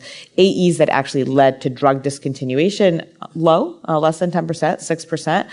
And I think one of the three key side effects with belzutifan are fatigue, anemia, and hypoxia. And when we look at sort of paradigms for anemia management, ESA use, which is EPO-DARBI use, was at 23% in the context of these trials. Patients needing a blood transfusion around 17.5%, and then patients needing both around 12.8%. And it'll be interesting, in the discussion to talk about sort of AE management for belzutifan.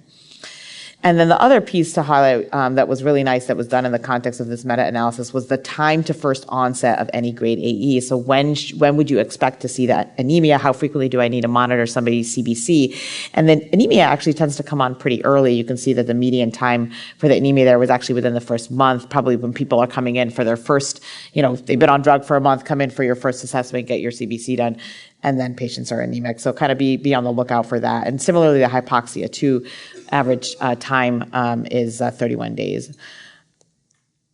And then the next study to highlight is LIGHTSPARK 005. This is a study that was looking at the combination of belzutifan plus cabozantinib, and there was several different cohorts in which this combination was evaluated. There was a treatment-naive cohort and also an IO pre-treated cohort, and you can see the response data breaking out for the cohort 1. Actually, particularly in the favorable risk patients, seeing a response rate of 79% for frontline favorable risk with dual targeting of the VEGF pathway. Lower response rates for the intermediate and poor risk patients, but still respectable. So you can see cohort 1 there, that treatment naive, a waterfall plot on the top right, and then cohort 2, which is the IO pretreated. And then I will highlight here that there are updates about LIGHTSPARK 003 that will be presented tomorrow, abstract 549. Here is just, what was in the abstract, just for your reference, and Dr. Shawiri will be presenting this data tomorrow, subset analyses in the context of this study. And I also want to highlight, we've already heard a little bit about the Keymaker study, UO3 basket trial of pembrolizumab combinations, or belzutifan and pembrolizumab combinations in the IO VEGF refractory setting. Arm B4 looked at the combination of pembro-bel. Arm B5 looked at the combination of lenvatinib belzutifan. And you can see response rates here of 19% with pembro-bel. Kind of, in my mind, calls into question what is pembrolizumab doing in this context. And then the combination of lenvatinib-bel, this is, again, IO VEGF pretreated, response rate of 47% here. And so it's hard to tease out the contribution of the different components in the context of this, study. But this data will be presented by Dr. Beckerman tomorrow. And then LightSpark-011, we are eagerly all awaiting the results of this study. This is a study that is looking at the combination of lenvatinib at 20 milligrams plus belzutifan compared to cabozantinib, largely in the second-line setting, people that are IO exposed or IO VEGF exposed with a primary endpoint of PFS-OS. And I do think that this study has the potential to change practice, so we are all eagerly awaiting the readout on the study's completed accrual and in follow-up. 012 is looking at various triplet regimens in the frontline setting compared to the backbone of len-pem. And so you've got len-pem-bel and len-pem quavolimab, which is basically a CTLA-4 inhibitor. This study has also completed accrual, has a dual primary endpoint of PFS and OS, and we're also eagerly awaiting the results of how this could potentially change the landscape as well. And then there's an adjuvant 022 study looking at the combo of len-pem-bel in the adjuvant setting. Just a brief word about VHL disease, historically described by von Hippel, who described these angiomas in the eye, and then Lindau described the disease that's seen in the CNS. Autosomal dominant disease, 80% of patients have an affected parent. We do see de novo emergence of this disease. Ultimately, all patients will express the syndrome by age 65, and about 2/3 of patients will actually develop RCC. And we've seen the work that's been led by Eric Yonash on the activity of belzutifan, particularly for VHL disease, high response rate, activity across other RCC lesions, the pancreatic lesions, CNS hemangioblastomas, and the retinal hemangioblastomas. And if we look at the disease progression rate, it's 0%. These tumors are exquisitely sensitive to belzutifan. You can see that waterfall plot, which is like beautiful. And, we won't spend too much time on this. There are other HIF-2 alpha inhibitors that are in development. Casdatifan is one that's fairly along the way with regards to its development pipeline. This is data from the ARC-20 trial. We will see updated data that'll get presented tomorrow with further data from this phase 1 study. We're not going to go into it here, but various subgroup analyses. And actually, they've achieved their recommended phase 2 dose, and we'll have data on that. And then NICANG, this is NKT2152, another HIF-2 alpha inhibitor with a pretty long half-life. We saw data that were presented at ESMO in 2024 by Eric Yonash on its activity. So I think we're going to see how this drug develops. And, this is just kind of a summary table of the different 4 HIF-2 alpha inhibitors that we've seen data on across the spectrum. Also, with regards to the dosing paradigm, their maximum EPO reduction, we see pretty substantial EPO suppression with casdatifan, and also actually the NICANG 2152 agent, and you can see the data that's presented thus far with regards to response and PD. So in conclusion, VHL is highly mutated. Nearly 80% of patients with clear cell RCC have VHL mutations that drives pathogenesis. HIF-2 alpha is a validated therapeutic target.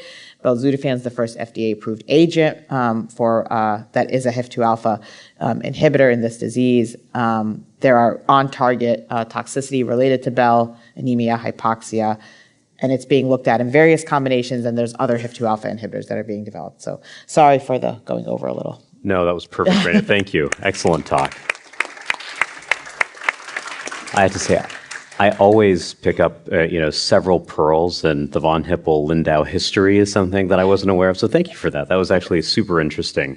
And we actually have a lot of really tough questions actually embedded within this discussion over here. So I don't know that I need to come up with too many of my own zingers for this. But, what I will ask is, and Rana, I'll turn this to you since you just gave this very eloquent presentation, screening for VHL alterations. Do we need to do it in all patients now with belzutifan being available? Very good question. I don't think we know the answer. I think that, the purist in me would probably say yes, but I don't think we know the answer. And I think we really need data to sort of showcase, is the presence of a VHL mutation actually predictive of response to belzutifan? And I don't know that we know. I think in clinical practice, I do have non-clear cell patients who have a VHL mutation who are refractory, who I would use belzutifan in because of a lack of treatment options, but I don't think that we know. Yeah, I'll tell you what, this is probably the number one question that comes up in my discussion with referring docs. Should we potentially, get germline testing for this patient? Should we necessarily get somatic testing, et cetera? The discussion I usually like to have is, well, what we've been doing all along the way for our patient is treating with VEGF inhibitors along the same biological signaling cascade, right? So, I agree with you. We just need more evidence before we start getting somatic testing for everybody. I guess the teachable moment is around appropriate indications for germline testing. So, age under 46, bilateral renal disease, first degree relative, et cetera. Those are all the settings in which we think about doing germline testing. And that's usually the discussion I like to have. Tom, this next question's around really, I think, drug development in the space, right? I mean, are HIF2 inhibitors best sequenced earlier? Is it better to use it in front line versus second line versus third line? What do you think? Well, I think it's going to come down to the magnitude of benefit from these trials that we're doing. So we need to see the efficacy there. I think we've all shown, we all believe, and we've seen the data both retrospectively and we've seen it in clinical trials, that there's attrition of patients as they move from first, second, third, and fourth line. So if we can show that we have a more active regimen that is tolerable, but we actually get meaningful efficacy endpoints, then we need to be using that as early as we show it's beneficial. So I'm not someone that believes in saving something for later because you don't guarantee your patients will get to that later point. So that means if these triplet or quadruplet types of trials show that there's an absolute benefit, then we need to go for it and we need to use them all up. Now, some of me's a purist, and I'm back, having gone to medical school in the 1990s. We like to show that there's sequential use of single agents is, that the combination is better than sequential use of single agents. So you'd like to know that you're not just kicking the bucket or doing anything with the combination. But I do believe, like I said, that combination approaches should be utilized if they're shown to be efficacious and tolerable for it. And just to go with the last question you said about comprehensive genome testing, I'm a supporter of doing that in all patients with metastatic disease. We're moving into a stage now in cancer therapy, which we've seen with pembrolizumab as an example. We see it with vemurafenib with V600E. This tumor agnostic approvals of therapies based on a mutational status. And so everyone that's coming to me in my new place and everyone that was started at Texas Oncology and Baylor, we are now getting NGS in really all of our metastatic patients. And we're hoping to collect that in a database that will help us for future drug discovery. So in that manner, I would recommend NGS for metastatic patients. Yeah.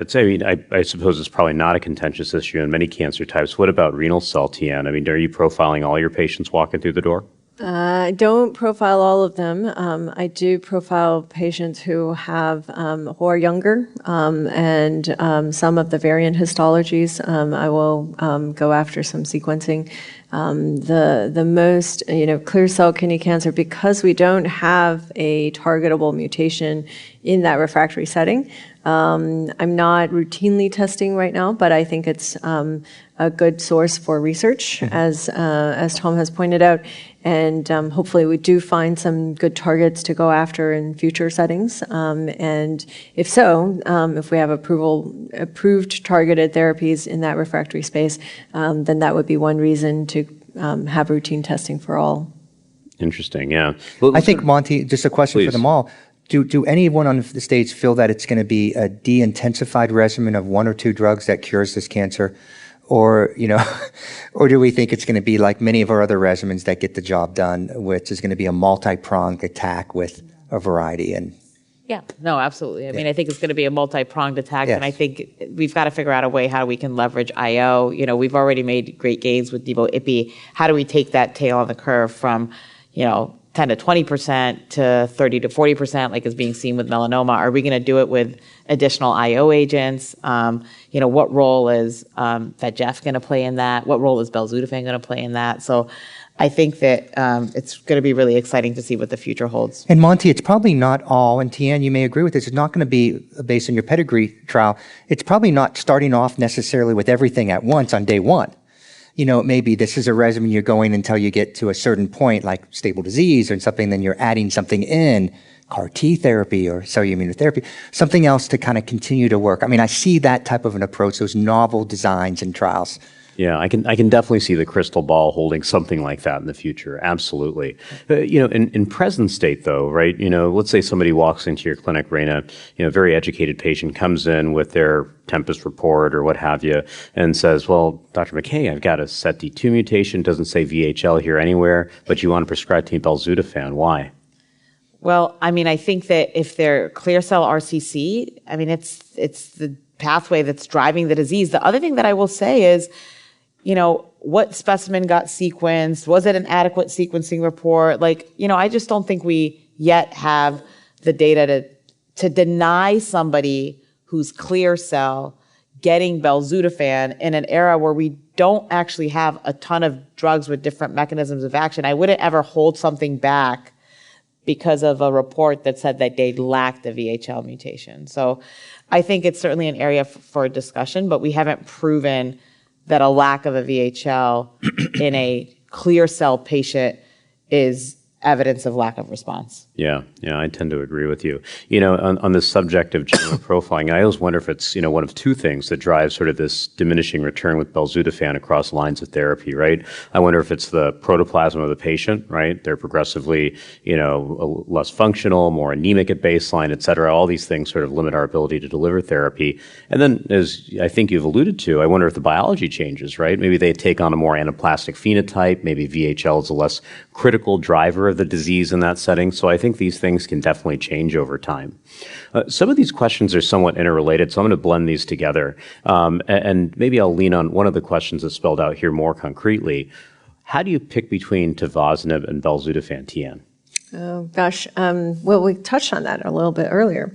But I do think, does this patient need early, a strong, high percentage of stable disease or better, right? They cannot afford a primary PD. If that's the case, then I'll think about tivozanib. Are they really just indolent and angiogenically driven, and I'm getting the clinical gestalt that they're slow growers? That one might be a belzutifan candidate. Yeah, I think that makes sense. Tom, I see you nodding your head generally. Absolutely agree. And I think Rana had mentioned before about, sometimes people just need a break from a TKI. And so they're, you just want to go with something that just gives them that break. Yeah, it makes perfect sense. I actually purposely allocated a good amount of time for this set of questions over here. And I want to do these in reverse because behind the question of genomic testing, the second most common question that I'm asked about with respect to belzutifan is management of anemia. This is really, really complicated, I think. Yeah. Maybe I'm overthinking it a little bit here. Yeah. But I'm going to ask each one of you to maybe give me your perspective on when you jump in with growth factors to manage anemia. This is something that we don't really have good concrete guidance on. So, Rana, maybe you first. Oh, yeah, absolutely. So for individuals that are on belzutifan and they're beginning to get anemic, I do use growth factors. I do not wait for them to develop grade 3 anemia and then hold drug and then dose reduce. I just don't think that that's an appropriate paradigm. First off, up front, doing everything you can to maximize, are you treating any reversible causes of underlying anemia? Does this patient have iron deficiency? Do they have B12 deficiency? Are we checking iron panel, checking their ferritin, replacing them appropriately? And then I track their, hemoglobin levels. And if they do start to dip below 10 and get into that grade 2 range, I am introducing an ESA to help keep them up and prevent them from ever needing a blood transfusion.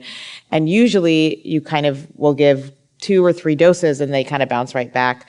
I do monitor for hypertension in the context of introducing an ESA and give instruction around that. But I do think that there is value, especially at this stage of the disease. We're using belzutifan in a heavily, more treatment refractory setting, and I do think that I do think it's appropriate to introduce an ESA. So I see you nodding your head, Tom. So I assume in general you agree. Yeah, I think that's brilliant. I think that's a lovely way to approach it. And I think it's important if you're going to be a practice that does see kidney cancer patients that uses belzutifan, which I encourage you to, that you come up with some type of standardized way of approaching that. Yeah. So Tom, patient walks into your clinic, right? And you start them on belzutifan. They become anemic, just as Rana suggested. And you've got EPO top of mind for that patient. And the patient walks into your clinic with a stack of papers that says, wait a minute, I've done my homework here. And the history of this class of growth factors is very complicated. How does that conversation look? I think first of all, we need to put things in perspective and say that, a lot of that data came out and was driven from a review of breast cancer and outcomes of that in the metastatic setting versus in the adjuvant setting and the impact there. But you're in a situation where you have a specialized molecule that's been designed that actually targets one of the ways the body utilizes its factors to tell it when we need to make blood. And so what we're doing is essentially, we know there's a relationship with EPO and HIF. That's a direct relationship. And so as you inhibit HIF, you potentially can drive down EPO levels. And what we're doing is giving you physiological replacement. I kind of talk it that way, whether that or not, Rana will tell me if that makes sense scientifically. No, but, I mean, absolutely. And then I also think the context, where is that patient on their runway of cancer where there's going to be a risk from the ESA?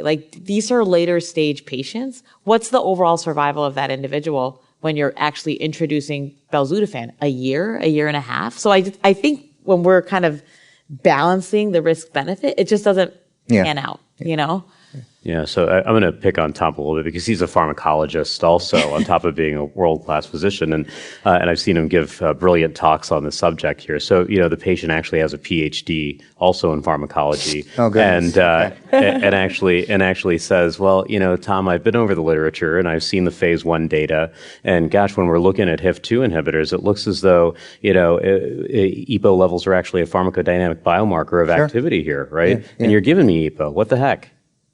Well, that's because with HIF levels, the EPO goes down. You're blocking HIF, and HIF is, again, one of the ways the body normally regulates, one of the factors that is involved in the regulation of EPO, of just endogenous EPO.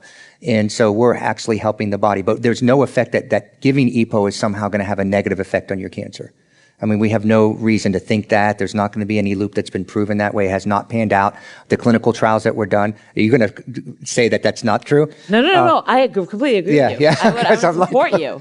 Okay, good. Because, I would think that, in the clinical trials that were done, EPO was one of the ways that was given. And in that trial, you got these benefits. So there should be no reason to want to avoid it. Yeah, brilliant. I'm convinced, but Rana, you can. No, I was going to say, this comes up a lot. It also comes up in the context of dose reductions, dose modifications. Am I still going to reap the benefit that was seen in the trial?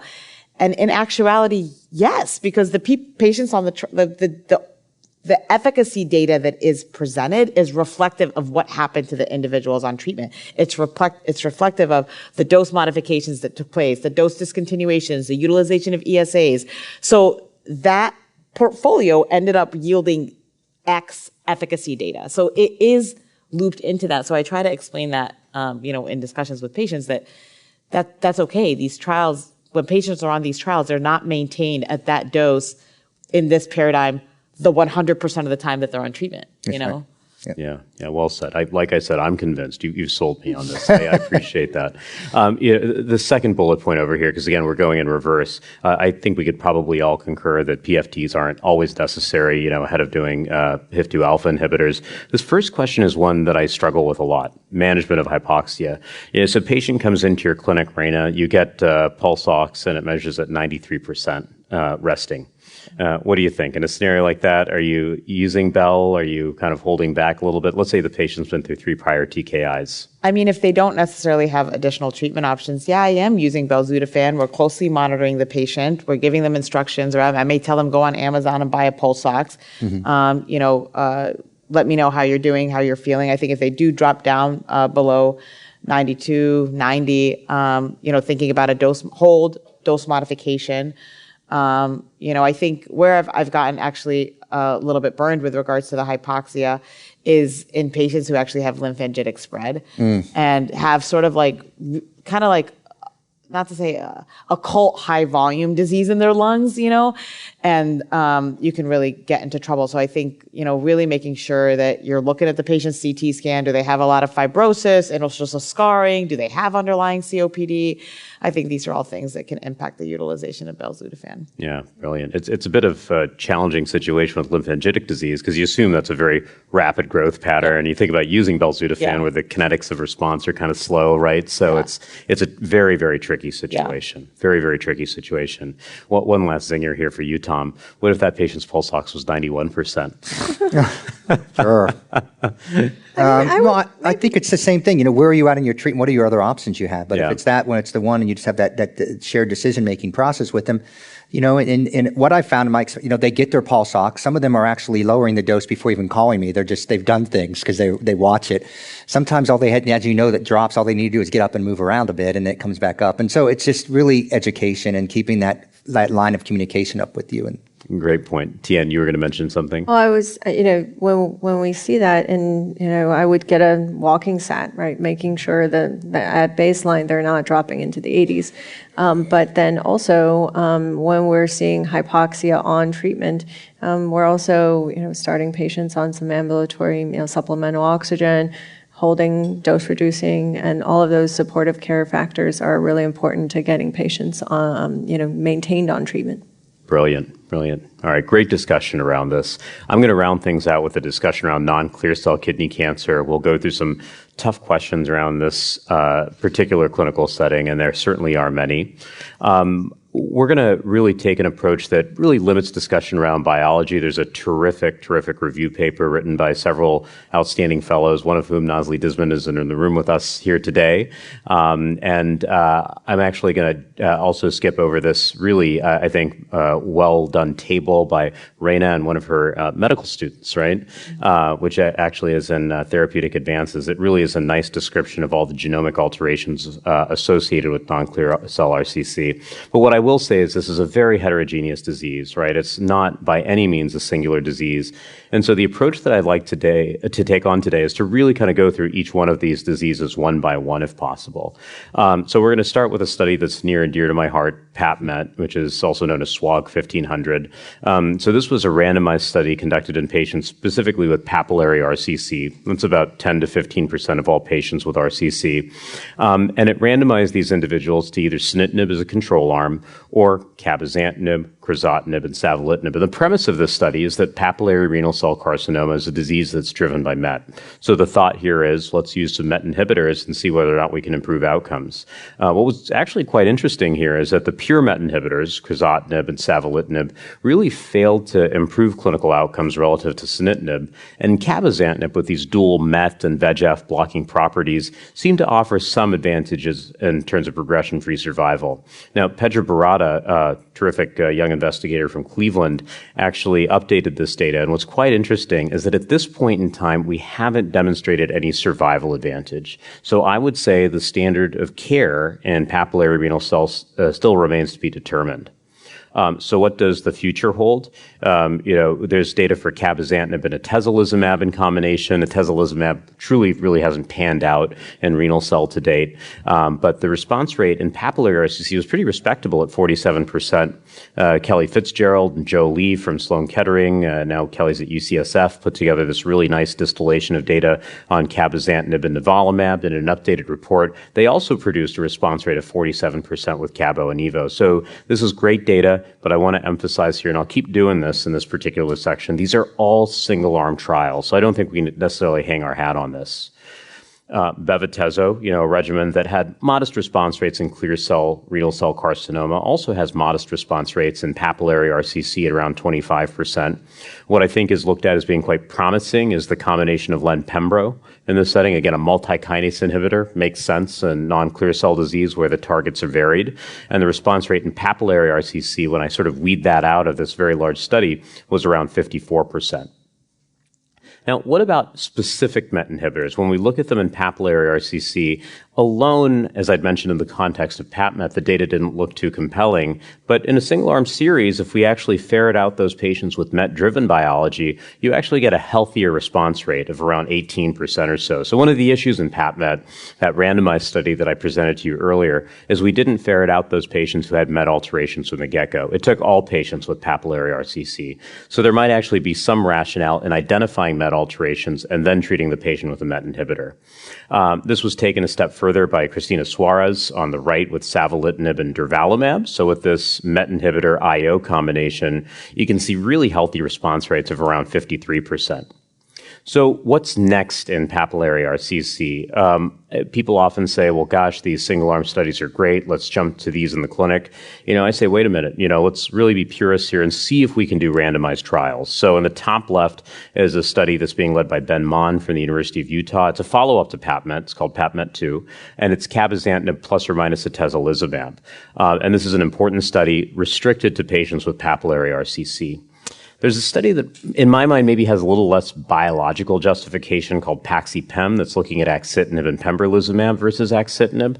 Axitinib may be a little less substantiated in the context of papillary RCC, but this is being done in France. The two studies that I really want to emphasize for folks in this room, and we certainly need support, particularly the one on the bottom left, is Stellar 304. This is a trial looking at zanzalintinib with nivolumab. I'll mention this a bit later, versus sunitinib, and the Samita trial is using a MET-selected approach, looking at savolitinib durvalumab versus sunitinib versus durvalumab. So building on some of those single-arm data sets that I showed you previously. The trial on the bottom right is a very ambitious effort. It uses MET-selected patients. Just summarizing the data here, the top two trials are randomized phase 2s. The bottom two really, I think, have the ability to change practice as randomized phase 3 clinical trials. So, when these results read out, I really do think they can have a potent influence on practice. Tian already gave us a nice overview of zanzalintinib. Zanzalintinib is really, a novel VEGF/MET/AXL inhibitor with kinase properties that might seem somewhat similar to cabozantinib, but clearly I think the activity here is quite unique. And I'm going to focus your attention into the bar graphs on the top right, where you can see that in patients who have gotten prior cabozantinib, you can see that if patients did not receive prior cabo, response rates were quite high, 57%. But even in those individuals who'd received cabozantinib previously, you have a respectable response rate of 24% and a disease control rate of 94%. So I think this is something quite unique. And we're going to be testing this formally, as I'd mentioned, in Stellar 304. The study's well underway. We have several sites open throughout the United States, many sites ex-US as well. So I'd certainly encourage you to enroll patients to this trial. It's not just for papillary disease. We're also enrolling patients who have unclassified histology and translocation histology in this trial. Now, some of you may have looked at the studies on the previous slide and said, well, gosh, why is sunitinib the control arm here? I thought we just got through PAPMET, thought that had sort of established a standard. Two things. One is that I think that the results of studies to date have not firmly established a control arm that's rational for these trials. I'll give you an example here. I got this denial letter for a patient when I tried to issue cabozantinib for a patient, and instead it favored sunitinib, right? And this is in 2023. The results of PAPMET were, well out at that point in time. If we look at EAU guidelines for what they recommend that we do for patients with papillary RCC, you can see that regimens like cabo actually have a weak recommendation. So again, I think the jury's still out, and these randomized trials with a sunitinib control arm are very reasonable here. Chromophobe RCC. This is a real challenge. A person who's taught us a ton about this is on the stage, Tom Hutson, who published the data for lenvatinib and everolimus. And in particular, I'm really glad, Tom, that you focused on this subset of individuals with chromophobe RCC. It's not a huge experience, 9 patients, but it's data that we have in hand, and it has a very good response rate of 44%. So this is a regimen that I use frequently, actually, for my chromophobe patients. I think the data that Laurence has produced on the right for lenvatinib and pembrolizumab also very reasonable, with a response rate of 28%. So again, in a patient with chromophobe, I really am leaning towards len-based therapy. Collecting duct carcinoma. I think the conventional dogma in the clinics when I see patients with collecting duct RCC is treat them like urothelial cancer, right? Use platinum-based chemotherapy. I think this has recently been challenged by Giuseppe Procopio, who's pictured on the top right over there, a brilliant Italian investigator who I think kind of did the impossible. In a contemporary trial, he looked at cabozantinib in patients with collecting duct RCC and produced a response rate of 35%, which is very impressive. There's one person who's incredibly focused on curing this disease, renal medullary carcinoma, Pavlos Mussel, who is based at MD Anderson. And he's really done the lion's share of work, I think, in pushing trials forward in this particular clinical space. I'll tell you that the data here is not mind-boggling, but it's better than anything, we've seen to date with doxorubicin and gemcitabine. We have a response rate of 19%, with bevacizumab and erlotinib, a response rate of 20%. He's also got an algorithm that he's proposed. I actually built this after a discussion with him, where he likes to start patients initially on platinum-based chemotherapy. He likes to go to gemcitabine and doxorubicin next, maybe consider EGFR-directed therapy in that particular setting. And all of these are referenced in case you want to take a look at the response rates and efficacy associated with these strategies here. My friend Ram Srinivasan at the NCI has dedicated a lot of effort to HLRCC, hereditary leiomyomatosis, and renal cell carcinoma. This has undergone some changes in designation by the WHO recently. But if you look at the data on the left-hand side, very impressive response rate of 72%. Now, this has been presented multiple times. We're really sort of pushing him to start publishing this data so we can see it in printed form, right? But having said that, at first blush, this is certainly an impressive data set. Translocation RCC, again, this is an area that needs further research, and I'll point out that Stellar 304 trial that I highlighted previously includes patients with translocation renal cell carcinoma. Here I would suggest that it looks as though there's good rationale for utilizing VEGF-targeted therapy with ICIs in combination. It might support, for instance, the premise of Stellar 304, but again, there's really no standard of care in this particular context. I put here some more recent data from Keynote B61, that trial of lenvatinib and pembrolizumab. This particular slide offers in tabular format, really kind of in graphical format, a nice distillation of how lenvatinib and pembrolizumab performs across some of these rare histologies. So in an update, you can see here that chromophobe histologies are associated with a response rate of 35%, unclassified 50%. Take a look at the denominators, though. We have between 6 to 10 patients in some of these subgroups here. So I think it just underscores the fact that we need good randomized data. How can we encourage our patients to find trials? KC Cure, the Kidney Cancer Association, these groups have really done a ton of tremendous work towards leading patients towards studies that are ongoing, like Stellar 304, like SAMETA, et cetera. So some takeaways here. There have been randomized phase 2 studies been done. We have great single-arm studies done in very controlled settings. We have to, I think, get some randomized data here. And these studies certainly need your support. So I'll wrap up there and we'll move to some questions. Okay. So, we went over an overview of the various treatments that are available for non-clear cell renal cell carcinoma here. I just gave this presentation around how, in this particular scenario, we really sort of need to lean on individual histologies to determine the nature of the therapy that we're rendering here. Is that your approach, Tian, or do you tend to be more of a lumper or a splitter in this context? Yeah, no, I do think we need to really think about each histology separately, just as you've sort of taken us through each of the histologies. So I don't, bucket them all as non-clear cell, and I think we should be thinking about the biology of each to hopefully find the strategies to treat them appropriately.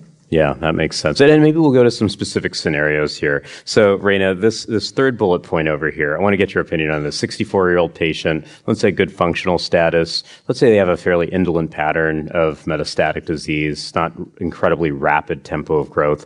What are you recommending for them for metastatic papillary histology? Very good question. I think I struggle with these scenarios. Do I give them Nivo-Ipi, or do I give them Nivo-Cabo? When we look at the data of Nivo-Ipi for the non-clear cell patients, the primary PD rate is double. It's like goes from 20 to 40, and the objective response rate is 50% cut in half, dropping from 40 that we see in clear cell to 20. That being said, the data that we know about IO therapy is that earlier is better upfront. And if there's any tail on the curve, it's from early upfront use. So I struggle with that. And I think that if I have somebody before me who's got indolent disease, who's, 64 years old, they're doing well, I kind of want to give them a chance of upfront IO, understanding that I'm gambling. Like the primary PD rate is very high with Nivo-Ipi, but if somebody's got indolent disease, I can chance it. And it's that discussion that you have with the patient, the alternative, I think, of Nivo-Cop. I'm going to send them to Monty, actually, to get them enrolled on. Oh, thank God. Okay, thank on you. your Yes, trial. That's the right answer. I'm going to definitely do that, But it's a struggle. I don't think that we really have a right answer. Yeah. Yeah, no, and thank you for that shout out. I mean, I definitely think this is a setting where first and foremost, we're definitely thinking clinical trial, right? Because there's really no clear standard of care. But, in fairness, I did kind of take that clinical trial option off the table. One study that I actually did cover is the Sunny Forecast data. And so, Rana, I'm glad actually that you brought up nivolumab and ipilimumab in combination in this setting. Tom, I see you nodding. Are you thinking about Nivo-Ipi after seeing the Sunny Forecast data or not? Not as much. I'm using, generally more Cabo Nivo as my first go-to. I still remember the point when we didn't have the IO-TKIs and we did have, data. Cabo was there as a single agent. We knew that lenvatinib everolimus had some degree of activity. At least we studied it in non-clear cell. And you still were left, like you said, with sunitinib first. So what happened is Cabo-Sun got approved, and so there was an FDA approved for Cabo, so I would be able to give the Cabo first line as a single agent. So a lot of it's dictated by what you can get paid, too, outside of a clinical trial setting. And it wasn't just a few years ago. We didn't have a lot of clinical trials in the papillary type. So thankfully we do. And certainly patients should seek out expert, care or referral, whether that be the local oncologist calling one of their regional center of excellence and talking to someone about what would be best practice. But ultimately, you do have some patients that just can't travel for clinical trial, and then you're having to choose. But at least the most recent updates of the NCCN guidelines at least give recommendation, which will hopefully aid in the approval process for the drugs, of using an IO-TKI type regimen. If there's someone that you really think that they're very indolent, because some papillaries can be very indolent, but you still feel like you need treatment, then you could always give single agent cabozantinib. It does have an approval. Yeah, and I tend to agree with that. Sunny Forecast was a tough one for me to sort of sit with. It was a study with interesting endpoints, to say the least. They looked at 1 year overall survival in this trial of nivolumab and ipilimumab versus sunitinib for patients with non-clear cell RCC. So, I have my reservations about the relevance of that. But, to your point, Rana, there are some patients who did appear to get protracted benefit. So it's a tough choice. I can definitely see that. Tom, you come at this field with experience in both, community-based setting as well as academics. What do you think is the role of pathologic re-review in patients with non-clear cell RCC? Is that something that you're requesting when you're, sort of based at a community site routinely? I'm not requesting re-review of pathology unless there's a behavior in the clinical scenario that makes me a sense of red flag for me. So it's gut feeling you have based on, I always tell the oncology fellows that you're supposed to be the expert of the natural history of the disease. And so if you see something that doesn't follow the way it's supposed to be in response to therapy, and then I'll look for those, certainly younger patients and things like that, where I'm trying to look if there's any hereditary translocation associated component, I will do that. But in general, that's plagued us. And it's been an issue for the cooperative groups. It's plagued us back from the days of the original sunitinib trial, where many of us, we didn't have therapy, so we were trying to get people on this, the Nexavar, the Targets trial, and the sunitinib trial, and all you needed was a component of clear cell. Yeah. So you're getting and so you wonder what was really the breakdown of the patients. All you needed is the pathologist to say they saw a component of clear cell. Yeah. Right. What that really was. I'm still bothering my pathologist to get me a component of clear cell. Yeah, no, absolutely. And to comment on sarcomatoid, the presence or absence of it. I think that I want to see those two things. Yes, I see sarcomatoid, or no, I don't. And if it's not written in there, I don't know if it's there or not. And, sometimes we see these RCCs NOS that you're like, I need to know. What is that? What is this? So, I definitely will. So in that situation, you would probably, if it was an outside institution, you would probably give a lot of thought to, especially if you're a clinical trial institution, of redoing the pathology. Yeah. Any grade 4 should be looked at for sarcomatoid if it's not. So let's go through some specific histologies here. I hope I haven't biased the conversation too much with my perspectives on each one of these sort of rare tumor types here. Tian, patient comes to your clinic with metastatic chromophobe RCC. What are you typically offering them in the frontline setting? Yeah, our IO doublets are really terrible for chromophobe disease. I hope we get to a place where we have ferroptosis inhibitors, but for the moment, I think Len-Ev looks reasonable, and I'm thinking a lot of trials. There were a couple of responses on Len and Pembro as well on B61, although to your point, smaller numbers. But, it's hard to treat chromophobe, especially in the metastatic setting. And let's stay on that theme, though, with maybe Len-Pembro as our upfront approach. And maybe let's go beyond chromophobe, because I agree with you, is a very, very sort of difficult histology to treat. Let's assume patient has papillary disease or maybe unclassified RCC. You saw their Len-Pembro is generating some very healthy response rates. If a patient progresses on Len-Pembro with papillary or unclassified, what then becomes your second-line strategy for that patient? I think if it's papillary, I'm looking at cabozantinib based on PapMet data, and if it's NOS, I'd also be thinking about cabo, but some of these NOS type of tumors, they do progress very quickly on each of our standard therapies, and so I'd be doing some maybe genomic sequencing, some re-review. There's a new HER2 tumor agnostic indication for an ADC, and I don't see a lot of HER2 in kidney cancer, but on that off chance it's like an upper tract urothelial / collecting duct, maybe it's there. Yeah. Yeah. Well, let me ask you, Rana, again, in a sort of histology-specific fashion. So Tian tackled chromophobe for us, renal medullary cancer. This is a tough diagnosis to see in the clinic, isn't it? I mean, it's tragic just from the age of many of the patients that walk through the door, the rapidity of the disease. What's sort of your mainstay in the frontline setting? Actually for renal medullary, they don't do well with VEGF or IO. These patients are treated more like almost like a urothelial cancer, if you will, platinum-based chemotherapy options. I'm definitely thinking of clinical trials. I'm definitely genomically profiling them. I do not give these patients upfront IO combos. Yeah, it's so interesting. I think about that slide that we showed, courtesy of Pavlos Masoul from MD Anderson, and it brings out gemcitabine and doxorubicin, and Tom and I were taking this trip down memory lane, and that was a regimen we looked at in ECOG 8802, right? And the 88 there tells you when that study was conceived, actually. So these are old regimens that we haven't picked up in renal cell carcinoma for literally decades that we're throwing into renal medullary cancer. So agree, that's definitely an area where we need, I would say, lots and lots of progress. We've touched on a lot of these particular concepts over here. Where does TKI monotherapy fit into non-clear cell renal cell carcinoma? We talked about cabozantinib and papillary disease. Is there ever a situation in which, Tom, you don't prefer a clinical trial for your patients in the upfront setting with non-clear cell RCC? If I had a clinical trial, I really would. It would be, again, I guess if there was something with the patient that made them they didn't want to participate in the clinical trial, because remember, despite the convincing, they just may be in a situation, their age, their comorbidities, the ease of which they can travel back and forth to clinic. I'm in rural Texas now, so that factors in. They may not be able to get back and forth to the clinic enough to do those extra assessments that a clinical trial requires. Then in that situation, I would consider using, like we've already said, that the drugs that we've talked about, the newer generation of the VEGF TKI seem to do the best in that situation, and the IO combinations is And this is really a question for the panel. I'd love to hear your thoughts on anything that's in pipeline. Tian, you gave us a brilliant conversation around, novel agents for clear cell RCC. Is there anything in pipeline that you guys are excited about in non-clear cell RCC?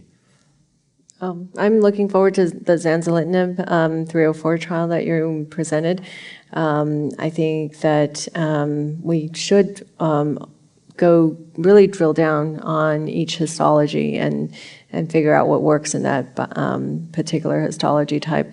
Some of these interesting ADCs are, what's overexpressed? Can we, find the target on those particular variant histologies that we can go after and, deliver, smarter type of targeted therapies. So that is the type of, I don't have anything in my shop right now, unfortunately. I'd be curious to hear, if you all have other targets that you're excited about. I think about this a lot, and, I've always been intrigued at how our lung cancer colleagues target MET. They've got so many unique strategies, bispecifics, et cetera, that, are going after MET. And I just wonder if those really hold promise in renal cell carcinoma. At this point, I don't think we know. One thing that I think, I know all of us are pushing for is if we have a target that we're exploiting that's novel in clear cell RCC, we're pushing companies to look long and hard at whether or not it's expressed in non-clear cell histologies as well. Tom? Yeah, that's why I support this concept of getting NGS data and just whatever you're doing in your biobank or what you're collecting your data to start really trying to look at what's showing up in a sequence of people you're testing. Is there a potential target there? And then trying to correlate that just with your own institutions, looking at the efficacy of your various agents. Thankfully, AI and some of the new platforms coming out really allow you to pull everything together and start looking at that. But, one of the things that the FDA, in its infinite wisdom back in 2005, 6, and 7, decided to think of kidney cancer as one disease. And so they gave these broad approvals that we've never really seen in other tumor types. If you're not studied in that exact type in your clinical trial, you didn't get that approval. But they gave really kidney cancer drugs this broad approval. Clear cell, non-clear cell, didn't matter. Some were approved no matter what line of therapy. They just got these broad approvals. And that really hurt our ability to do these non-clear cell trials, which really in many situations are orphan diseases. They're rare enough. And so I applaud pharma companies that are actually investing money, especially companies where they already have an FDA approval, and it's not going to affect their label because their label already is broad, but they're supporting development or at least an understanding of the therapy. And I remember the KCA, I was invited to I think Monty, you were there, maybe Tian was. It was one of the meetings that they had before the meeting where we brainstormed, and one of the topics was non-clear cell histologies, and it just really came up. It's really hard for pharma, who already has an FDA approval that's broad, to want to invest in understanding. So that's where cooperative groups, and thank you for Monty for chairing that, and thank you for the others, for the other cooperative groups. That's the only way we're going to answer these questions. Well said. Well said. Well, guys, this has been just a brilliant conversation this evening. Rana, Tian, Tom, thanks so much for letting me put you on the spot. And everybody in the audience, thank you for spending your Valentine's Day with us. So with that... and can we give a round of applause for Monty for being an amazing moderator? Coming up with all the cases, keeping us engaged. So thank you, Monty. You're too kind. Tremendous job. Oh, happy Valentine's Day, everyone. Thank you.